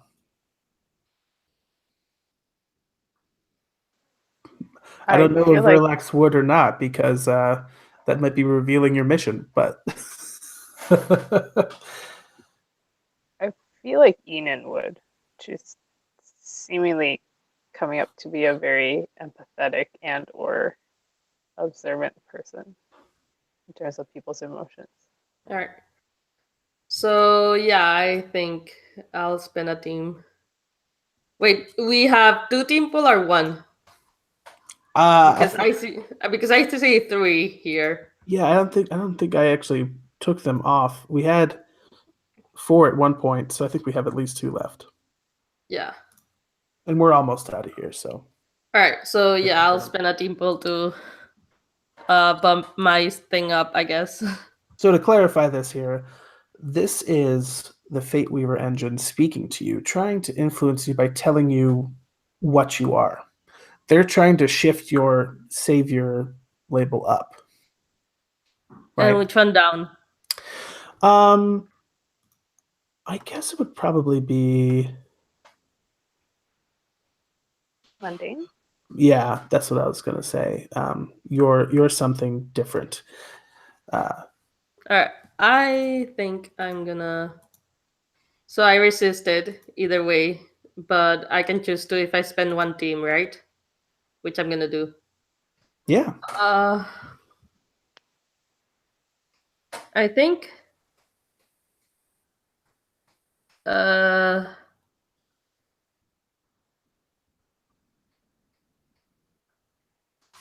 I can't really immediately act to prove them wrong. So the two, but I'm not. And this was a bump up to a plus 10, right? Yeah. Okay, so sorry, just I apologize for jumping in, but mechanically, if we're going to go by the rules here, one of us has to help. Because Yeah. when you spend teams selfishly, it's to shift labels, and this was on a roll for which there were no labels. Yeah. So I one of think. us has to help if we're going to bump it. Yeah, I thought Inin was helping, so I'm just trying to figure out what my choices are, and then we can play that out fictionally. Okay, cool. Yeah. Because we're seeing basically your reaction to this influence. You're rejecting them, and Eden is helping you through that, right? All right. So I go ahead and make think your choices, though. I want to shift my levels, and the other one, which is cancel their influence and take +1 forward. Okay. Wow. So very interesting. Um, so Fate And Weaver Engine wanted to make you more savior, less mundane. yeah, How would you rather shift your labels? I think I'm gonna be less mundane and more danger, because I'm more of a danger than a savior. But I'm like, I know I'm not mundane. I just don't think I'm a savior. Yeah. So this is just like are, how do you feel about that change? Is this part of Um, your guilty condition coming into yeah, play? yeah, I think so. Okay. Very cool. Um So I wanna have that scene with Inin helping me figure this shit out. So I'm guessing I tell her, do I care? Do you think I care?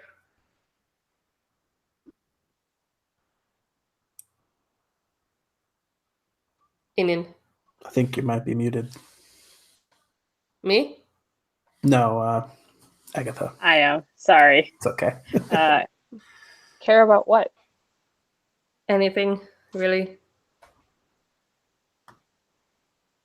Yeah? You care about the team, don't you?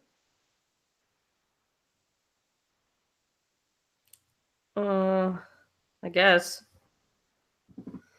But not really because of anything other than it's I feel like I'm freeloading, I guess. So, you're still a part of the team and you're pulling your weight. It's fine. Hmm. Responsibility is not a problem. You don't always have to feel something to be contributing to something.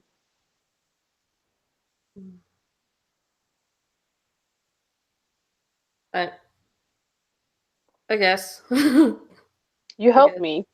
You don't like me, but you still help me. I think that counts. All right, I guess. I think that you've been vulnerable here with your rival Yeah. of all things. So you're going to use that T move, right? That's going to give them influence over you, I think. And you also have a special little 2 hold to help out. As if that was team in the pool. Yes. Right. So you got a special 2 hold to help out your friend here. So keep that in the back of your mind for Incanel. Make a note. 2 hold for Incanel. Awesome. I already have influence over Eagle Eyes. Does that mean that I can change his labels? Yes. So when you gain influence over someone whom you already have influence over, let me double check that rule. Immediately shift one of their labels up and one of their labels down. Your choice. Yep. Nice. Okay. And you can't do anything about it. That's why I like this game. So you're gonna shift mundane up 1, Okay. and you're going to shift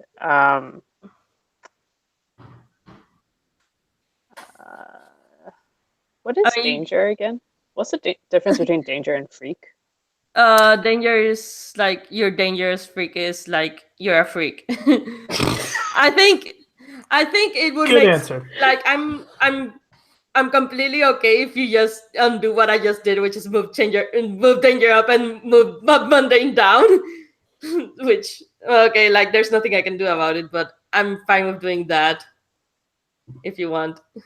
Danger is like the impulse to Break things. it's like the impulse to break things, to go into threatening situations, to engage problems with force. And Okay. freak is how poorly you fit in with everyone else. And oftentimes that has a physical manifestation, like in your weird powers and stuff. So by saying like, "Hey, you do care," you care about the team, right? That sounds like you're maybe trying to move up mundane and down freak. Yeah, I think Like so. you're one of Like, us, yeah, even though you're you're not not from around here. you're not that different. I All mean, right. look at Verlax. Yeah, pretty much. All right. I'm cool with that. Friendship is interdimensional, for sure. Okay, Yay. very cool. So we all make it back to the ship. I think we're gonna have like a little downtime moment here. Maybe this is opportunity to clear those conditions that you just gained. But before we do that, I'd like to take a 5 minute, 10-minute bio break, get up and stretch our legs and address our needs. So we'll do that, and then we'll come back to the space RV for some talking.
So how are you finding the game, Michael?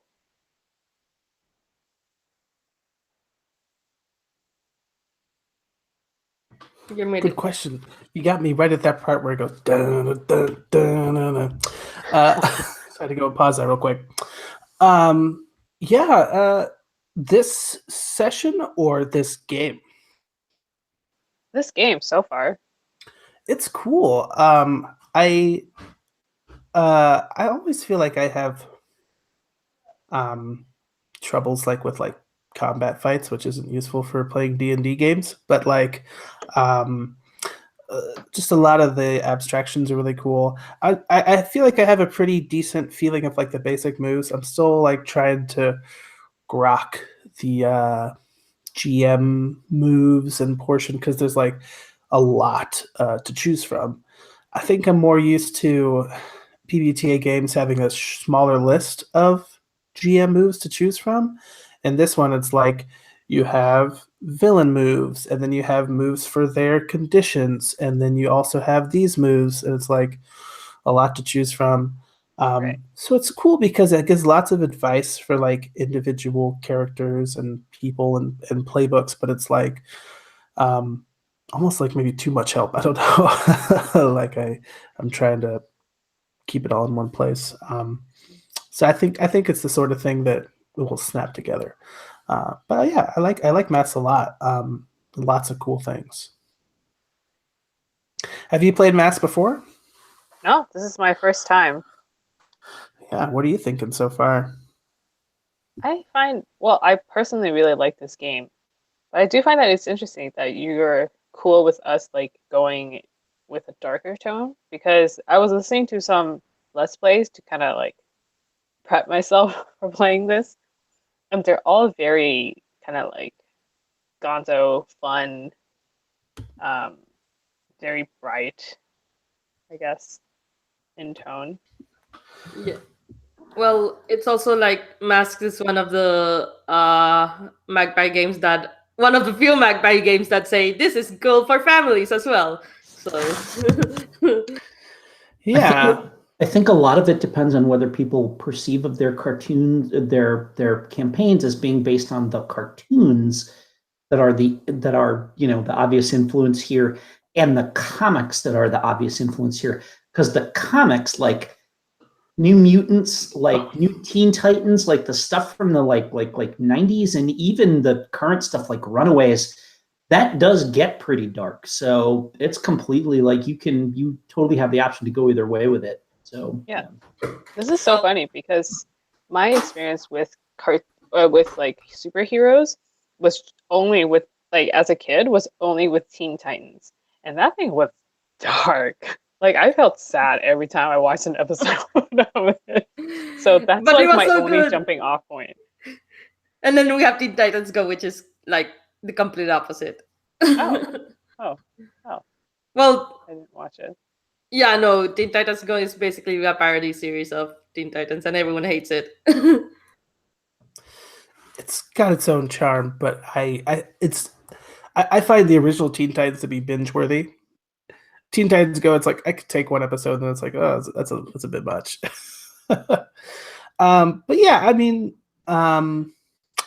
we're kind of stepping into a tone that's a little bit different than maybe what we established during the cats. But like, uh, I one of the things I enjoy as a GM is like taking player influence and like choices and then like kind of molding the experience to that. So I guess it's not necessarily like the goofy, lighthearted romp that I was anticipating, but I'm finding everything to be very compelling. And that's if I was not into that, I probably would have either said something or like uh, tried to shift things in a different direction. Um, I think our saving grace here is probably going to be characters like Verlax and Dylon, who kind of are either there's some humor there with like the naivete, and with Dylon's like kind of superior thing. I think even in this session, if Rich had been here with his wisecracking, it would have had a little bit different tone and feeling. So I think it's going to be a good balance. But yeah, I mean, and even you in know, even in the actual Guardians movies, there is tone shifting. Sure. You know, and it's kind of like the like when they're on the way to the, you know, there might be quips in the middle of the fight and stuff like that, but it can get, even those movies, you know, can get pretty dark with the, I mean, they're all basically from dysfunctional families is kind of the whole theme of that. So well, there's like a scene like pretty early on where like it's not on screen, but like the big bad guy like crushes some rando's head, and like you see his like blood like pool into this like chamber. So it's like there's there's some dark stuff that happens too. But yeah, I'm feeling pretty good about it. So that's cool that we're like aware of that though, because that's a good thing. But yeah, I'm enjoying it. How about you, Maria? You kind of presented a I brooding anti-hero kind of character. yeah, I feel bad because a lot of the weird esoteric shit is my fault, but okay, I guess you guys like it anyways. Yeah. It's okay. I think it's really cool. Yeah, so I think we're ready for a little bit of downtime with our characters, right? Specifically, I think this might be a good opportunity for you to be maybe clearing some conditions. But I want all of that to occur like narratively, like as you're like traveling back to the ship with Corinne is in like laying down on your like futon, so to speak here, right? But one final thing that I want Eagle Eyes to see as you're like shooting out of this amethyst sphere and out of this like, I'm gonna say it's like a weird nebula in this maroon triangle, right? You see um, 3 of these cosmic nodes, right? You'd mapped them before to these parts of the star map, so to speak, but they got closer to the amethyst sphere. But when you leave, they're not following you because I didn't have to fill in enough clock portions. So you managed to avoid that. But you see them. Can you describe them for me? Well, it's more like it's less actual structures and more like out of perception, slightly like almost out of your perception things. Like don't really notice them unless you're looking for them. And someone who hadn't seen them or experienced them as directly as you had before might not even. Yeah, might not even notice that they were getting closer. I think it's kind of like how scientists try to find black holes. Like they can't really see a black hole. They just notice like stars aren't behaving the way that they should be, like around them. Yeah. Yeah, so you're able to spot that. So it's just like a weird galactic rip, right? Cool. Do you make a mental note to pursue that? I know you were wanting to check those out here. What is that? How does that affect your? I get worried, but I'm more like, okay, we have to take care of Corin now. So I'll keep that in the back of my mind. Very good. Okay. So, who wants to frame a scene first? Remember, we have certain actions that we need to take in order to clear particular conditions.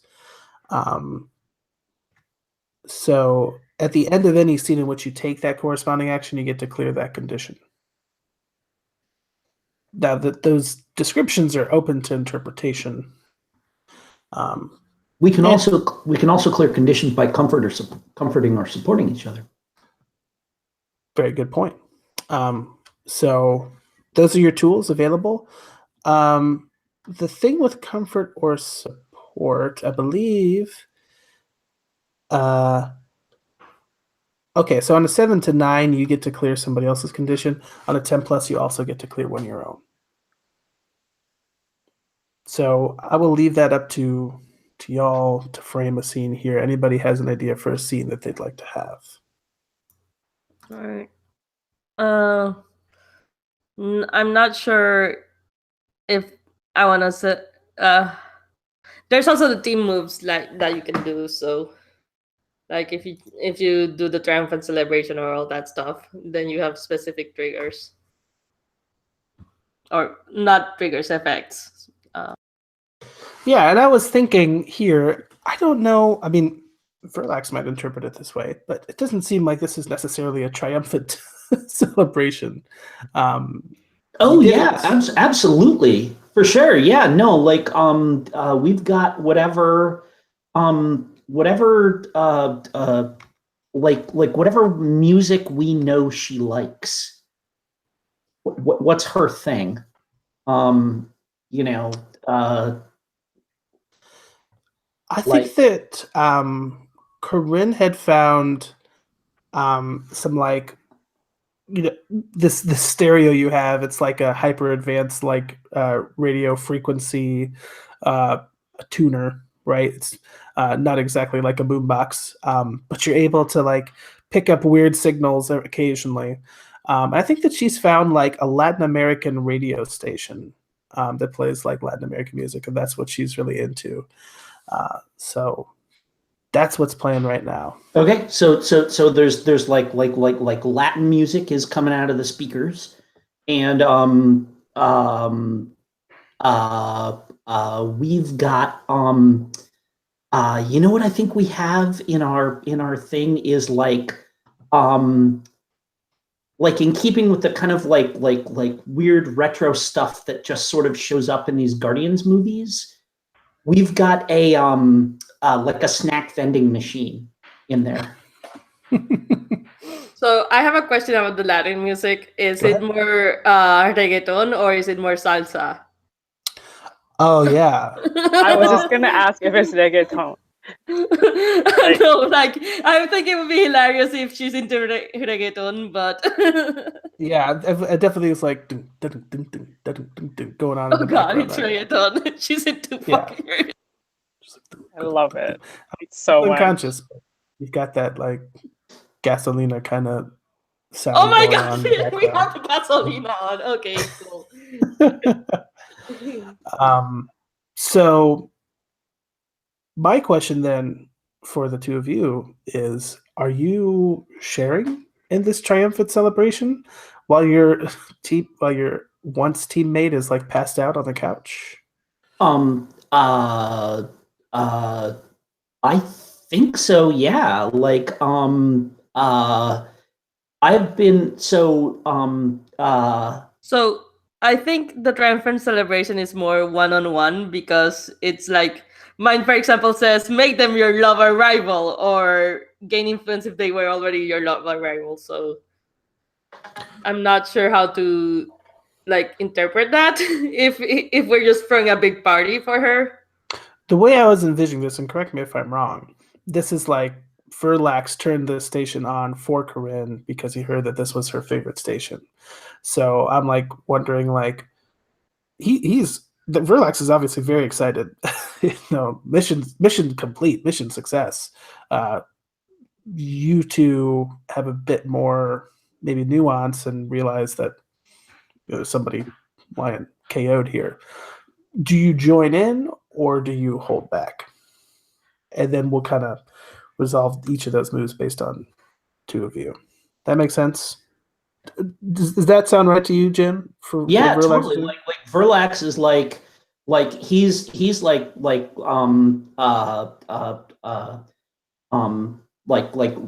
is programmed. We've got like a snack machine that has a bunch of like chips and fruit pies and cookies and whatever loaded into it. And opposite that, we've got one of those programmable soda machines that you can go, like I want like 1/3 Fanta and 1/3 Sprite and 1/3, Hawaiian Punch, and like you press a button and it fills the cup. And so I'm, I am filling, like Verlax likes to just like spin it and pick 3 flavors at random. And so I've got something that's like vaguely pinkish in my cup here, and like the bubbles are coming off of it. And I take a sip, and I say, "Intriguing, Enan. What do you think?" And I like hand it to you, like with this excited look on my face.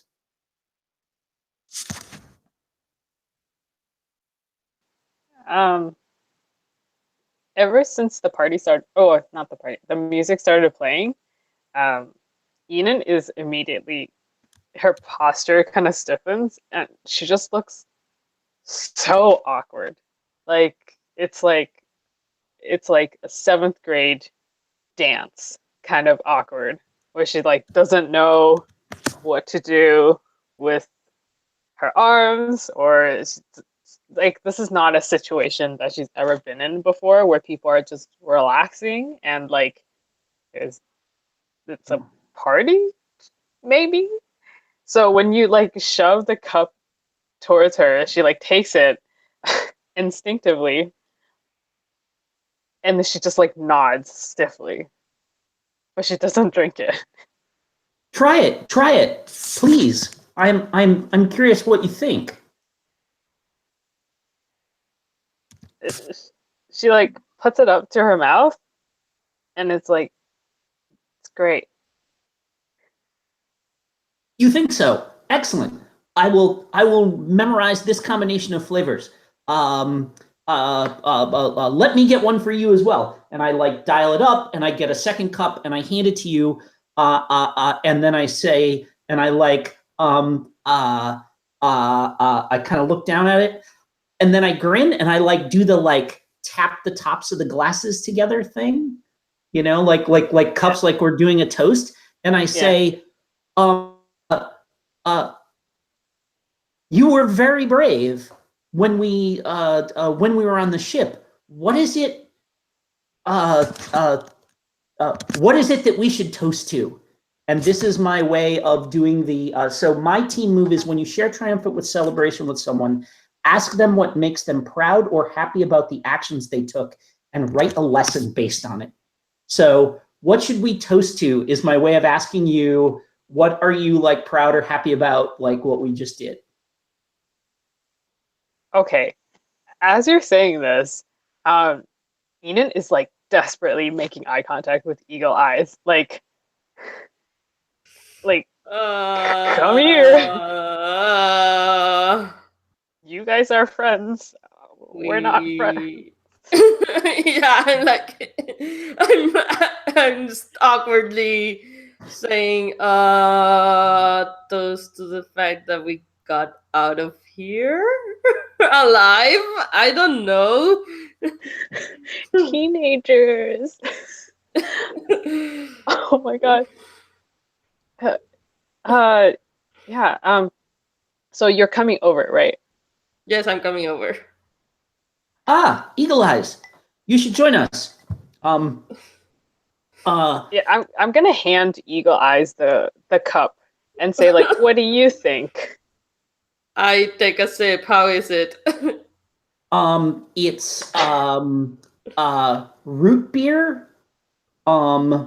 It's like 1/3 root beer. 1/3, I'm gonna say like diet grapefruit, like 1/3 root beer, 1/3 Fresca. And like 1/3 a lemonade. I'm not gross. So it's absolutely disgusting. Okay. So I'm like,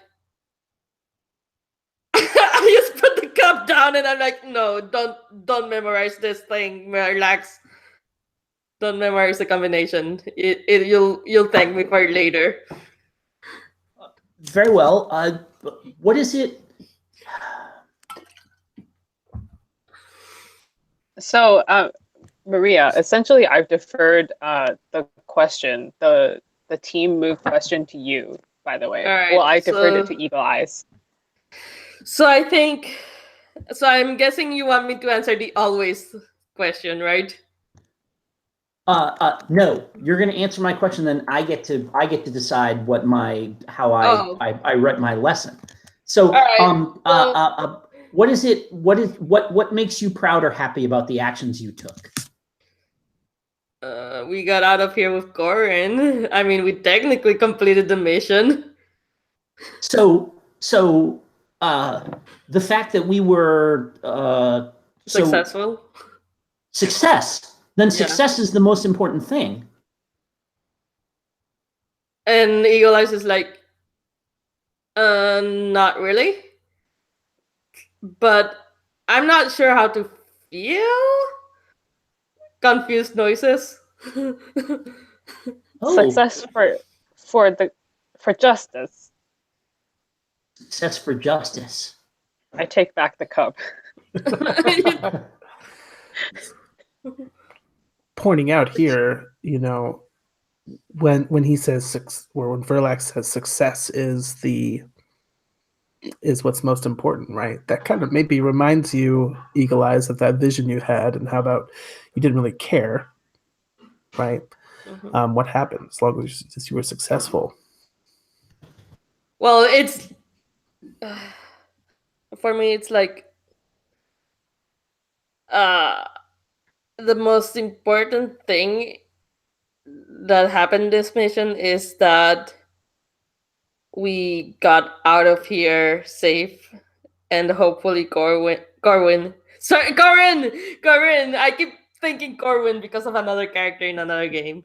And hopefully Corwin is safe as well.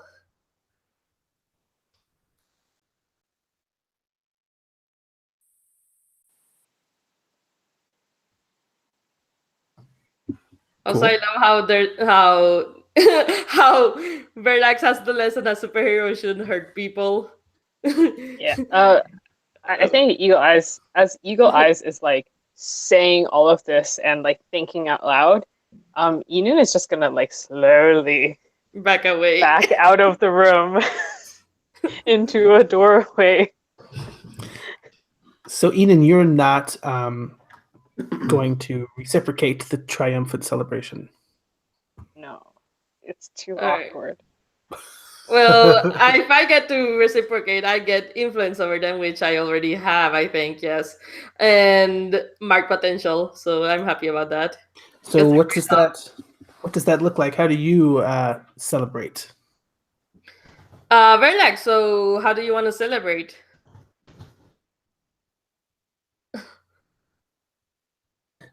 With dancing, right?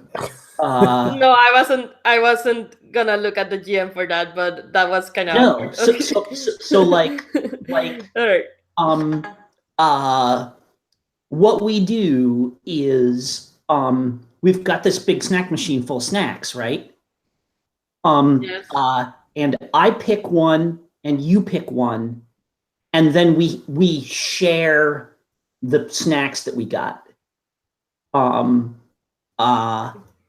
So like I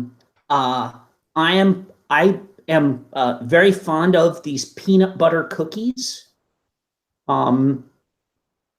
which you can decide whether you like or not. But what is it that you like? Do you have a particular thing that's a particular favorite? I think Eagle Eyes likes Cheetos. Okay. Oh, okay. So is it a thing where like you like salty cheesy stuff and I like doughy sweet stuff? Yeah. Okay. All right. And so you say Cheetos and like I make a face, but then punch the number in and the little thing spins and boom, it drops the little bag of Cheetos and my arm snakes out underneath and grabs it and everything. So pop the bag of Cheetos and like I'm like my fingers are like extending, like stretching down into the bag, like and then like going up to put them in my mouth. And I'm looking at like the orange guck all over my fingers. And I say, I, I, I do not believe that these are doing anything good to our bodies. No, they're not. You just lost that $75,000 endorsement from Nabisco Corporation.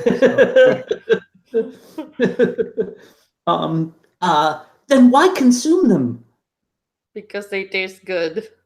I do not believe that they even provide any form of nourishment. I feel as if my body has actually lost nutritional energy in the process of ingesting them. But how did it taste?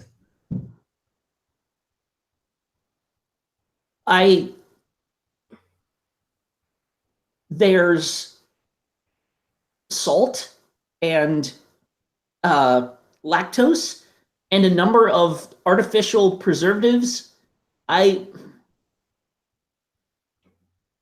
You can keep eating your peanut butter cookies, I guess. Well, these have protein, and the sucrose in them provides energy. I am not sure that I understand the point of eating these, especially repeatedly as you seem to. I've seen you eat like several bags in a single setting. Yeah, I just like the taste. Do you like the taste of peanut butter cookies? I've never stopped to think of it that way. All right, maybe you should.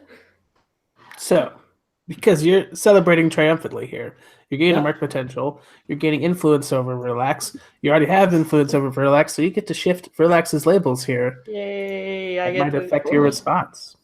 All right. So I want to probably shift mundane up and break it down if that's okay. I already shifted your mundane up, so okay. Oh, I don't get to decide if it's okay. Yeah, but like I'm just saying that in terms of like Oh yeah, player level. Oh sure, yeah, no, that completely makes sense. And like literally, like this is like, uh, and you know what? I think this is where I say, how does taste work? You put it in your mouth and you have taste buds, right? And your tongue. And like my mouth goes like wong like this, and it's just like an empty hole with no teeth, no tongue, no, like it's just like. Oh, that's gonna be a problem. Okay, make a tongue. I think we cut away from that. So you say make a tongue, and I kind of like look studious for a second, and then I like reach up to like stick a finger in your mouth, and that's when we can. Oh my god! Yes. Yeah. So, Enan, what does this space on the ship that you've carved off for yourself? What does this look like? Your personal space on this RV? Sorry, my internet. That totally all cut out again. That's all right. Your personal space on this RV that you've made for yourself, what does it look like? It's very spare. It, it's a space RV. I don't know what that means. Well, I mean, like just your spot, so to speak. How have you made it your own?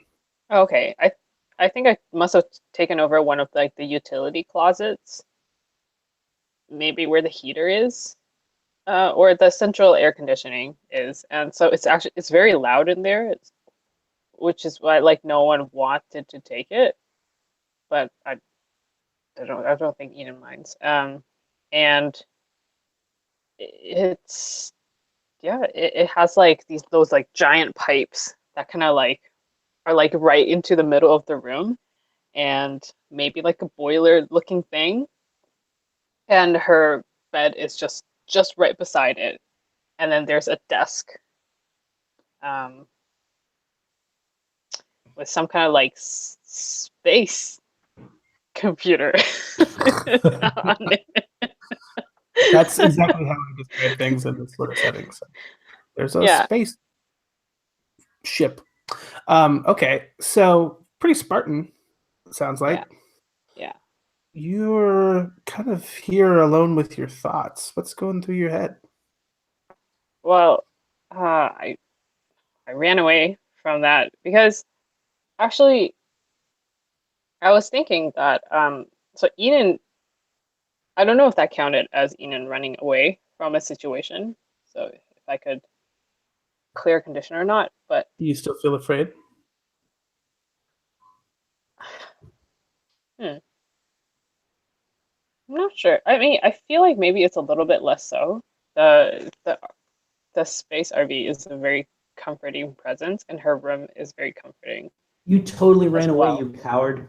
You totally. You ran away from You know, snacks. You totally no, ran. you run away from the horrible combination of root beer. That totally counts as fleeing from a difficult situation.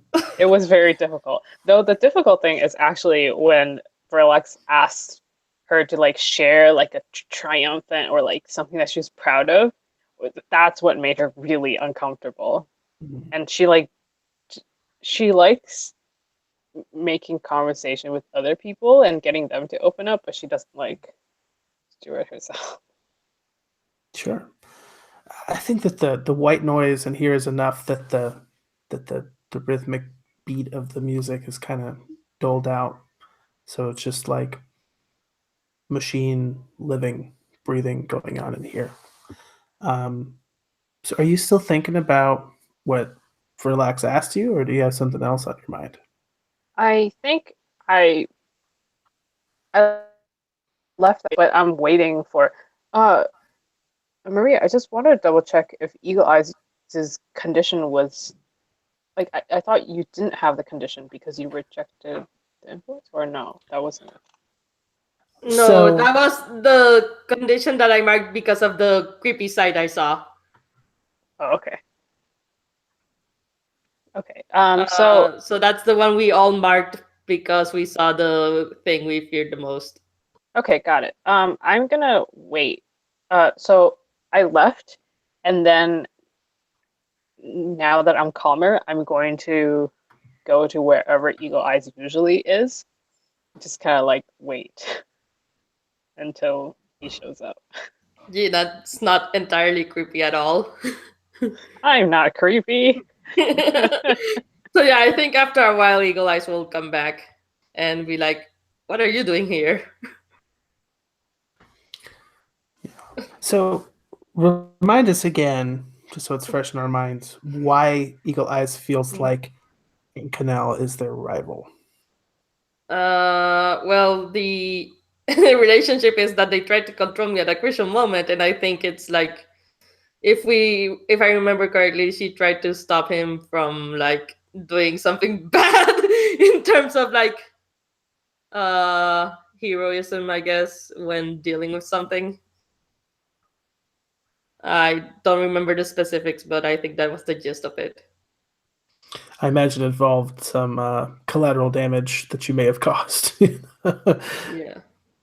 So, Oh yeah, I do have the move where in a China shop, so that makes sense. right, Yeah. cool. So, you, what are you doing here? Yeah, I'm like yeah, that happens. Done with the party? Uh well, I taught Verlax how to eat like a person or human, I mean. So I guess that's progress. You taught Relax to eat a person? No, to eat like a human, I guess. I think. I'm Oh, not sure if they got that yet. It's a cookbook. It's a cookbook.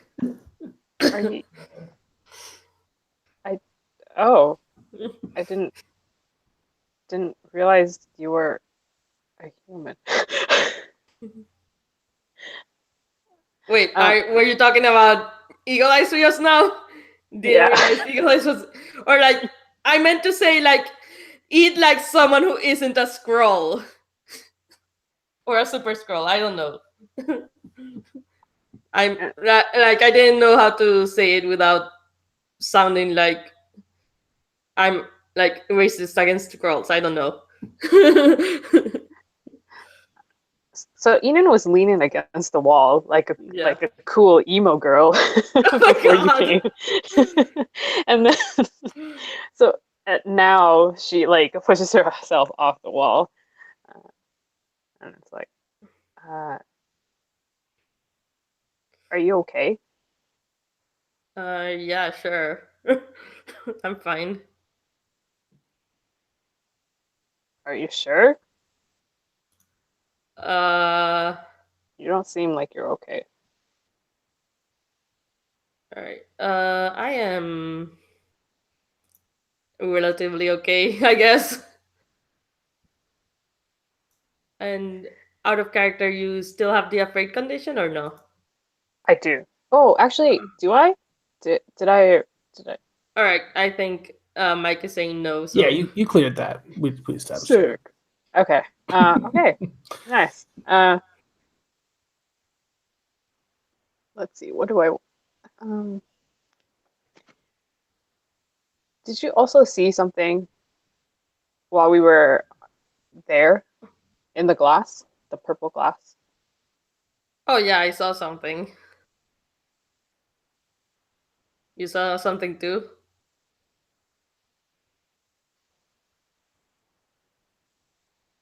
Maybe.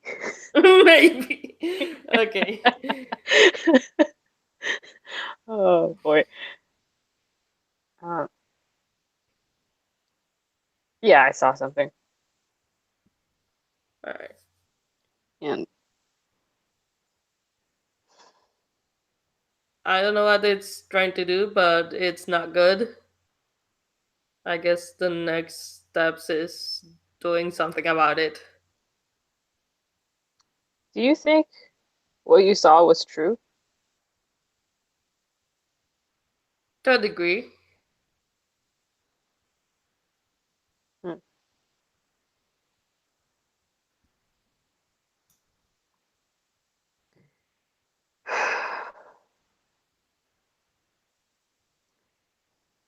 Same,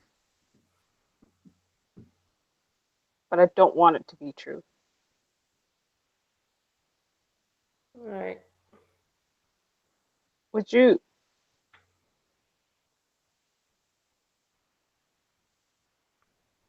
if you were to do something terrible to someone else, what do you think?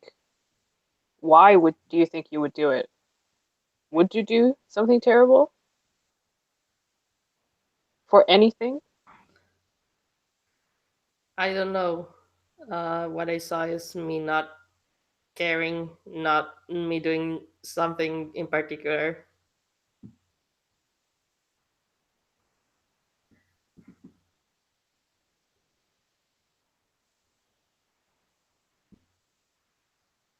Do you, if you were to do that, or if you were to hurt someone, why would do you think you would do that? Because you don't care? Probably. So we're definitely hitting our sharing a vulnerability or weakness as the reformed. Um, you already have influence over Eden or over Eagle Eyes, that is. Yep. So you can shift his labels here. Again, and also, uh, I still have that two hold, so that hasn't changed. Wait, uh does the team move happen on like do I get the one that Inin has, or is it just mine? This is Enan's popping off, Oh, I Inin's think. popping up. Okay. Ask them Yeah. what they would do. Yeah, maybe I should have clarified that. Oh, okay. That's what I I saw was I saw what you were doing. So All right. So I think my do something dark for, like, what they would do something dark for is more like anything as long as I don't give a shit about it, Hmm. or anything as long as I don't care about what will happen or what the consequences are. So I will shift savior down and danger up. Oh, are you doing that or am I shifting yours? Wait. I think I'm shifting yours because I gain Oh, you influence over gain you. influence over me. Okay, Yeah. that is okay. That makes sense.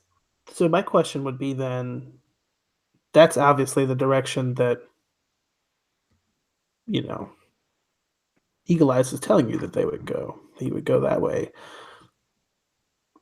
Are you okay with that, or is there a different thing you would Oh, like to interesting. impress upon him? Yeah. Hmm.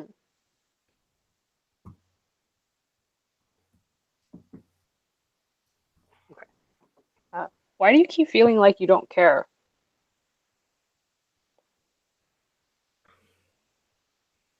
Why There's are you doing all these things if you don't care? I'm going to cut in here and say this definitely sounds like Pierce the Mask. yeah. Oh, snap. Oh, snap. Oh snap. Okay. Pierce the Whoops. mask is with mundane, right? Man, I'm trying to do the comfort support thing. Ugh, triggering the wrong move. Well, you get to pierce the mask, and then I think you get +1 forward when you act upon the answers. Or Okay. no, you don't. Okay. No, Pierce the No. you mask. don't. Pierce the But mask is with mundane, right? Yeah. yes, and you also get a Okay. +1 because you have influence over Eagle Eyes right Oh, now. sick. Yeah. I rolled a 6, so I guess I'll Uh, send well, 8. 6 Then. total. Oh yeah, Yeah, 8. 6 total. Yeah. All right. Okay. Here's the mask. Oh, I get an extra question. Hold on. Or a Yes. different Well, question that I can if ask. it's a villain, when you piss the Yeah, mask of a villain, which I'm not a villain as far as you know, I think. yeah. Okay, Hopefully, I'm so not. yeah, the same part of that move is when I pierce the mask of a hero, I can add a question to the list, Oh which is right, the darkest what was your moment. darkest moment? Oh Which, god. Oh god. You gonna come ask on. that? Yeah. Um, so what did you do then? You sound like you've done this before. Oh god. I have to think about that in character. Well, out of character, I say I'm saying this, but that's not what he actually says. Right, okay. Can you ask the second question while I think of an answer to the first question? I think I can only ask one question. Yeah, I only ask one Well, question. all right, because you don't get the extra. Okay. Yeah. Darkest So moment. Okay. here's what I can say. I want to give you some time to think about that because that's a really cool question. I think it's going to be a cool answer. So the way that we're editing this in the movie, right, is that the answer to this question is going to be like echoing in your dreams as the two of you sleep, right? You're going to be thinking about that. But Furlax, I don't think you sleep in the same way. Do you sleep at all? And if so, what does that look like? Um, Because I think there's a little bit of this trip left to get back to your ship. It's overnighter, right? so I don't I think probably I don't sleep as such, but there's a um like I'm sure there's some kind of a what I call a regeneration cycle. And so I sleep in the bathtub. So like we've got a little, we've got like a like in the back there's a bathroom, you go in and there's a toilet and a sink and all that kind of stuff and everything. And we've got a bathtub there that has a, like it's got a shower, but it's got like a regular tub. And when it's time to sleep, I go into the bathtub and I kind of like sort of fall into it. I kind of like my shape kind of, and so there's like a kind of like green sort of like liquid Terminator looking vaguely humanoid shape that's like curled up in the bottom of the tub. So that like if you wake me up, I go, like this, and like like a hand forms and like half of my face forms as I like figure out what's going on and who I'm talking to and what shape I'm supposed to have. But when I'm asleep, it's kind of like it's sort of like an amorphous kind of gelid looking sort of like humanoid shaped form, just sort of like curled up sort of fetally in the like in the bottom of the tub. So I'm like, not sure if so that's like, worse than the puddle of ooze I was imagining at first or not. I'm thinking it's like I'm imagining it as liquefied humanoid sort of thing. Like you still have vague, like the crevices are still vaguely humanoid, but like you're still kind of liquid. Yeah, it's made out of like that Nickelodeon slime that they drop on Oh people's God. heads. Yeah. That's exactly what I was imagining. That green slime. Yes, yeah. With kind of like I said, like in like a with like vaguely humanoid kind of shape, and like you can sort of make out where my face would be and stuff like that. So, and like somewhere around my face, just like there's like little popping bubbles that is the equivalent of me snoring. Oh. Okay, so you're in this tub, and it's almost completely dark in here, dim enough that we can vaguely see this form, on screen. Yeah, I've got right? it. There is there's a little plastic blue canary light bulb, like a night light that I have like plugged in next to the mirror. But that's the only, so there's like a little bit of glowing blue light in the room, but that's all that's there. I have a little night light in there. And it watches over you. Yes. But we kind of see this blue light cascading over your somewhat amorphous form. We hear Rihanna snoring, and that blue light like glows and then pops, fills the room with darkness. From the vanity mirror above the sink, this light emanates out, kind of like a projection screen almost, right? So it's almost like a TV is on where that mirror is, and it's lighting you up. And you probably awake with the start. Your face does that weird thing you mentioned.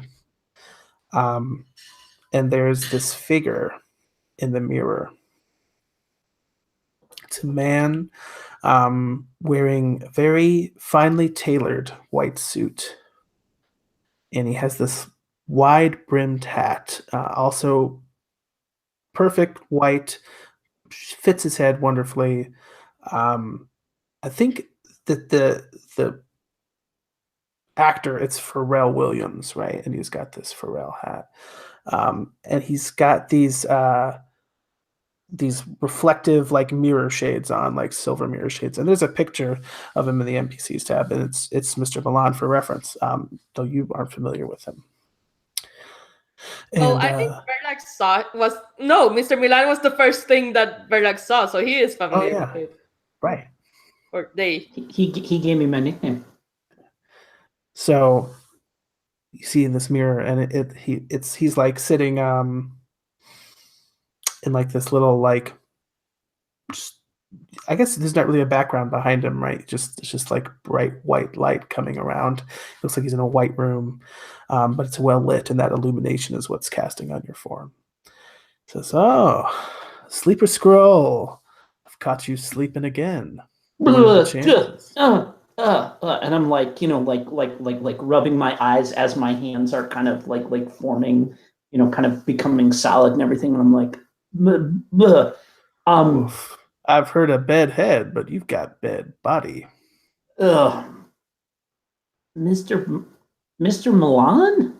Ah, so you do recognize me. Glad to hear that my brand is still kicking around. How did you hack the mirror? Don't you worry about that. Don't you worry about that. Let's just say I have a lot of resources at my disposal. Right? Um, why are you talking to me? I'm talking to you because I see potential in you. Uh, yes, I have no past. I'm nothing but potential. More than that, more than that.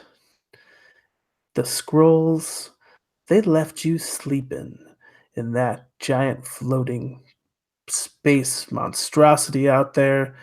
They left you probably because they didn't think you were worth nothing, if you They ask were me. they no. They were right. I don't I don't know my mission. My I barely have control of my powers. I'm just a failed prototype. Hmm. I must have been one of their first tries, and I they probably should have just destroyed me. But they forgot about me, and my friends found me. But I don't think the scrolls. I I could never be. It was a long time ago. They were short sighted, those scrolls. They had a vision for you. Man, I tell you what, I could do so much better. I could see it now.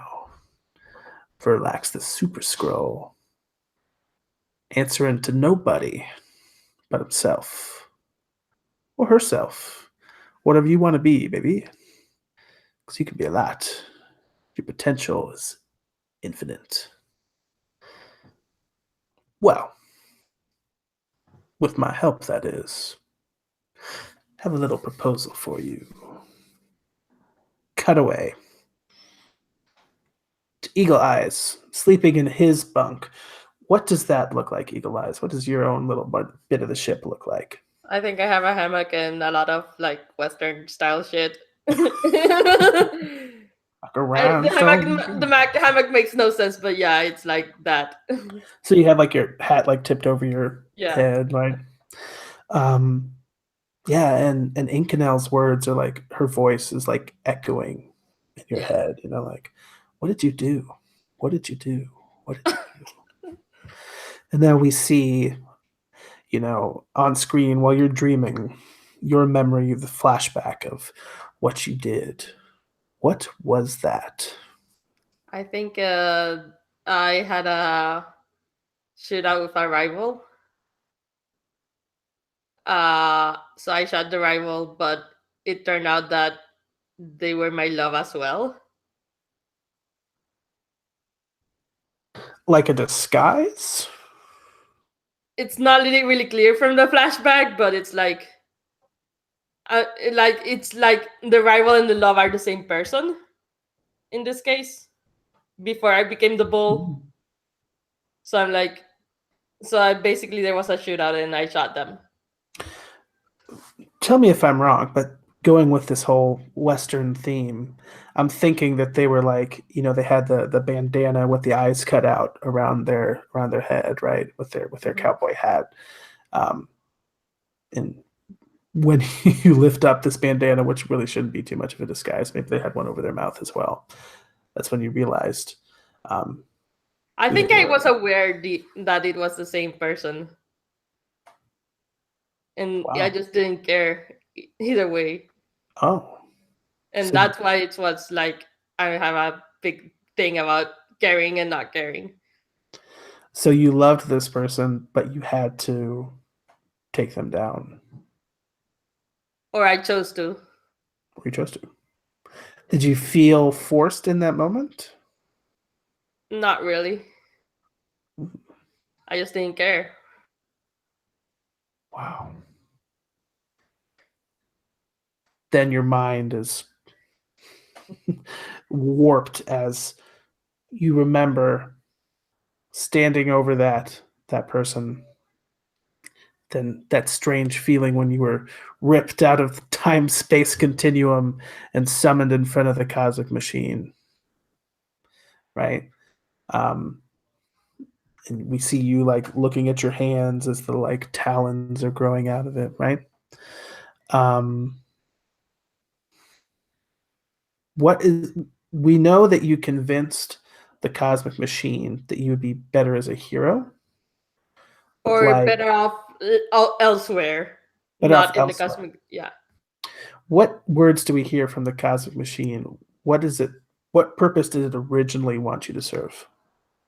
I think he wanted, or it wanted to make me an engine. Okay. Did it give you a name? Not yet. So we don't have your engine title. Okay. You will be an engine of my design. You will fulfill my purpose. Holy fuck, that is a good voice for like for machine stuff. Okay. And what do you want me to do or say out of character? Um, this is your opportunity to just chat with the cosmic machine a bit. This is like a Okay. flashback, kind of. Yeah, But kind of. as we're establishing new facts about your character. Here. Yeah, I'm like saying I think I'd be better off elsewhere. You don't even know what I hold in store for you. Why do you think you would be better off elsewhere? I can work with you elsewhere. I have more to see. Anywhere but here, huh? Yes. I can make that happen.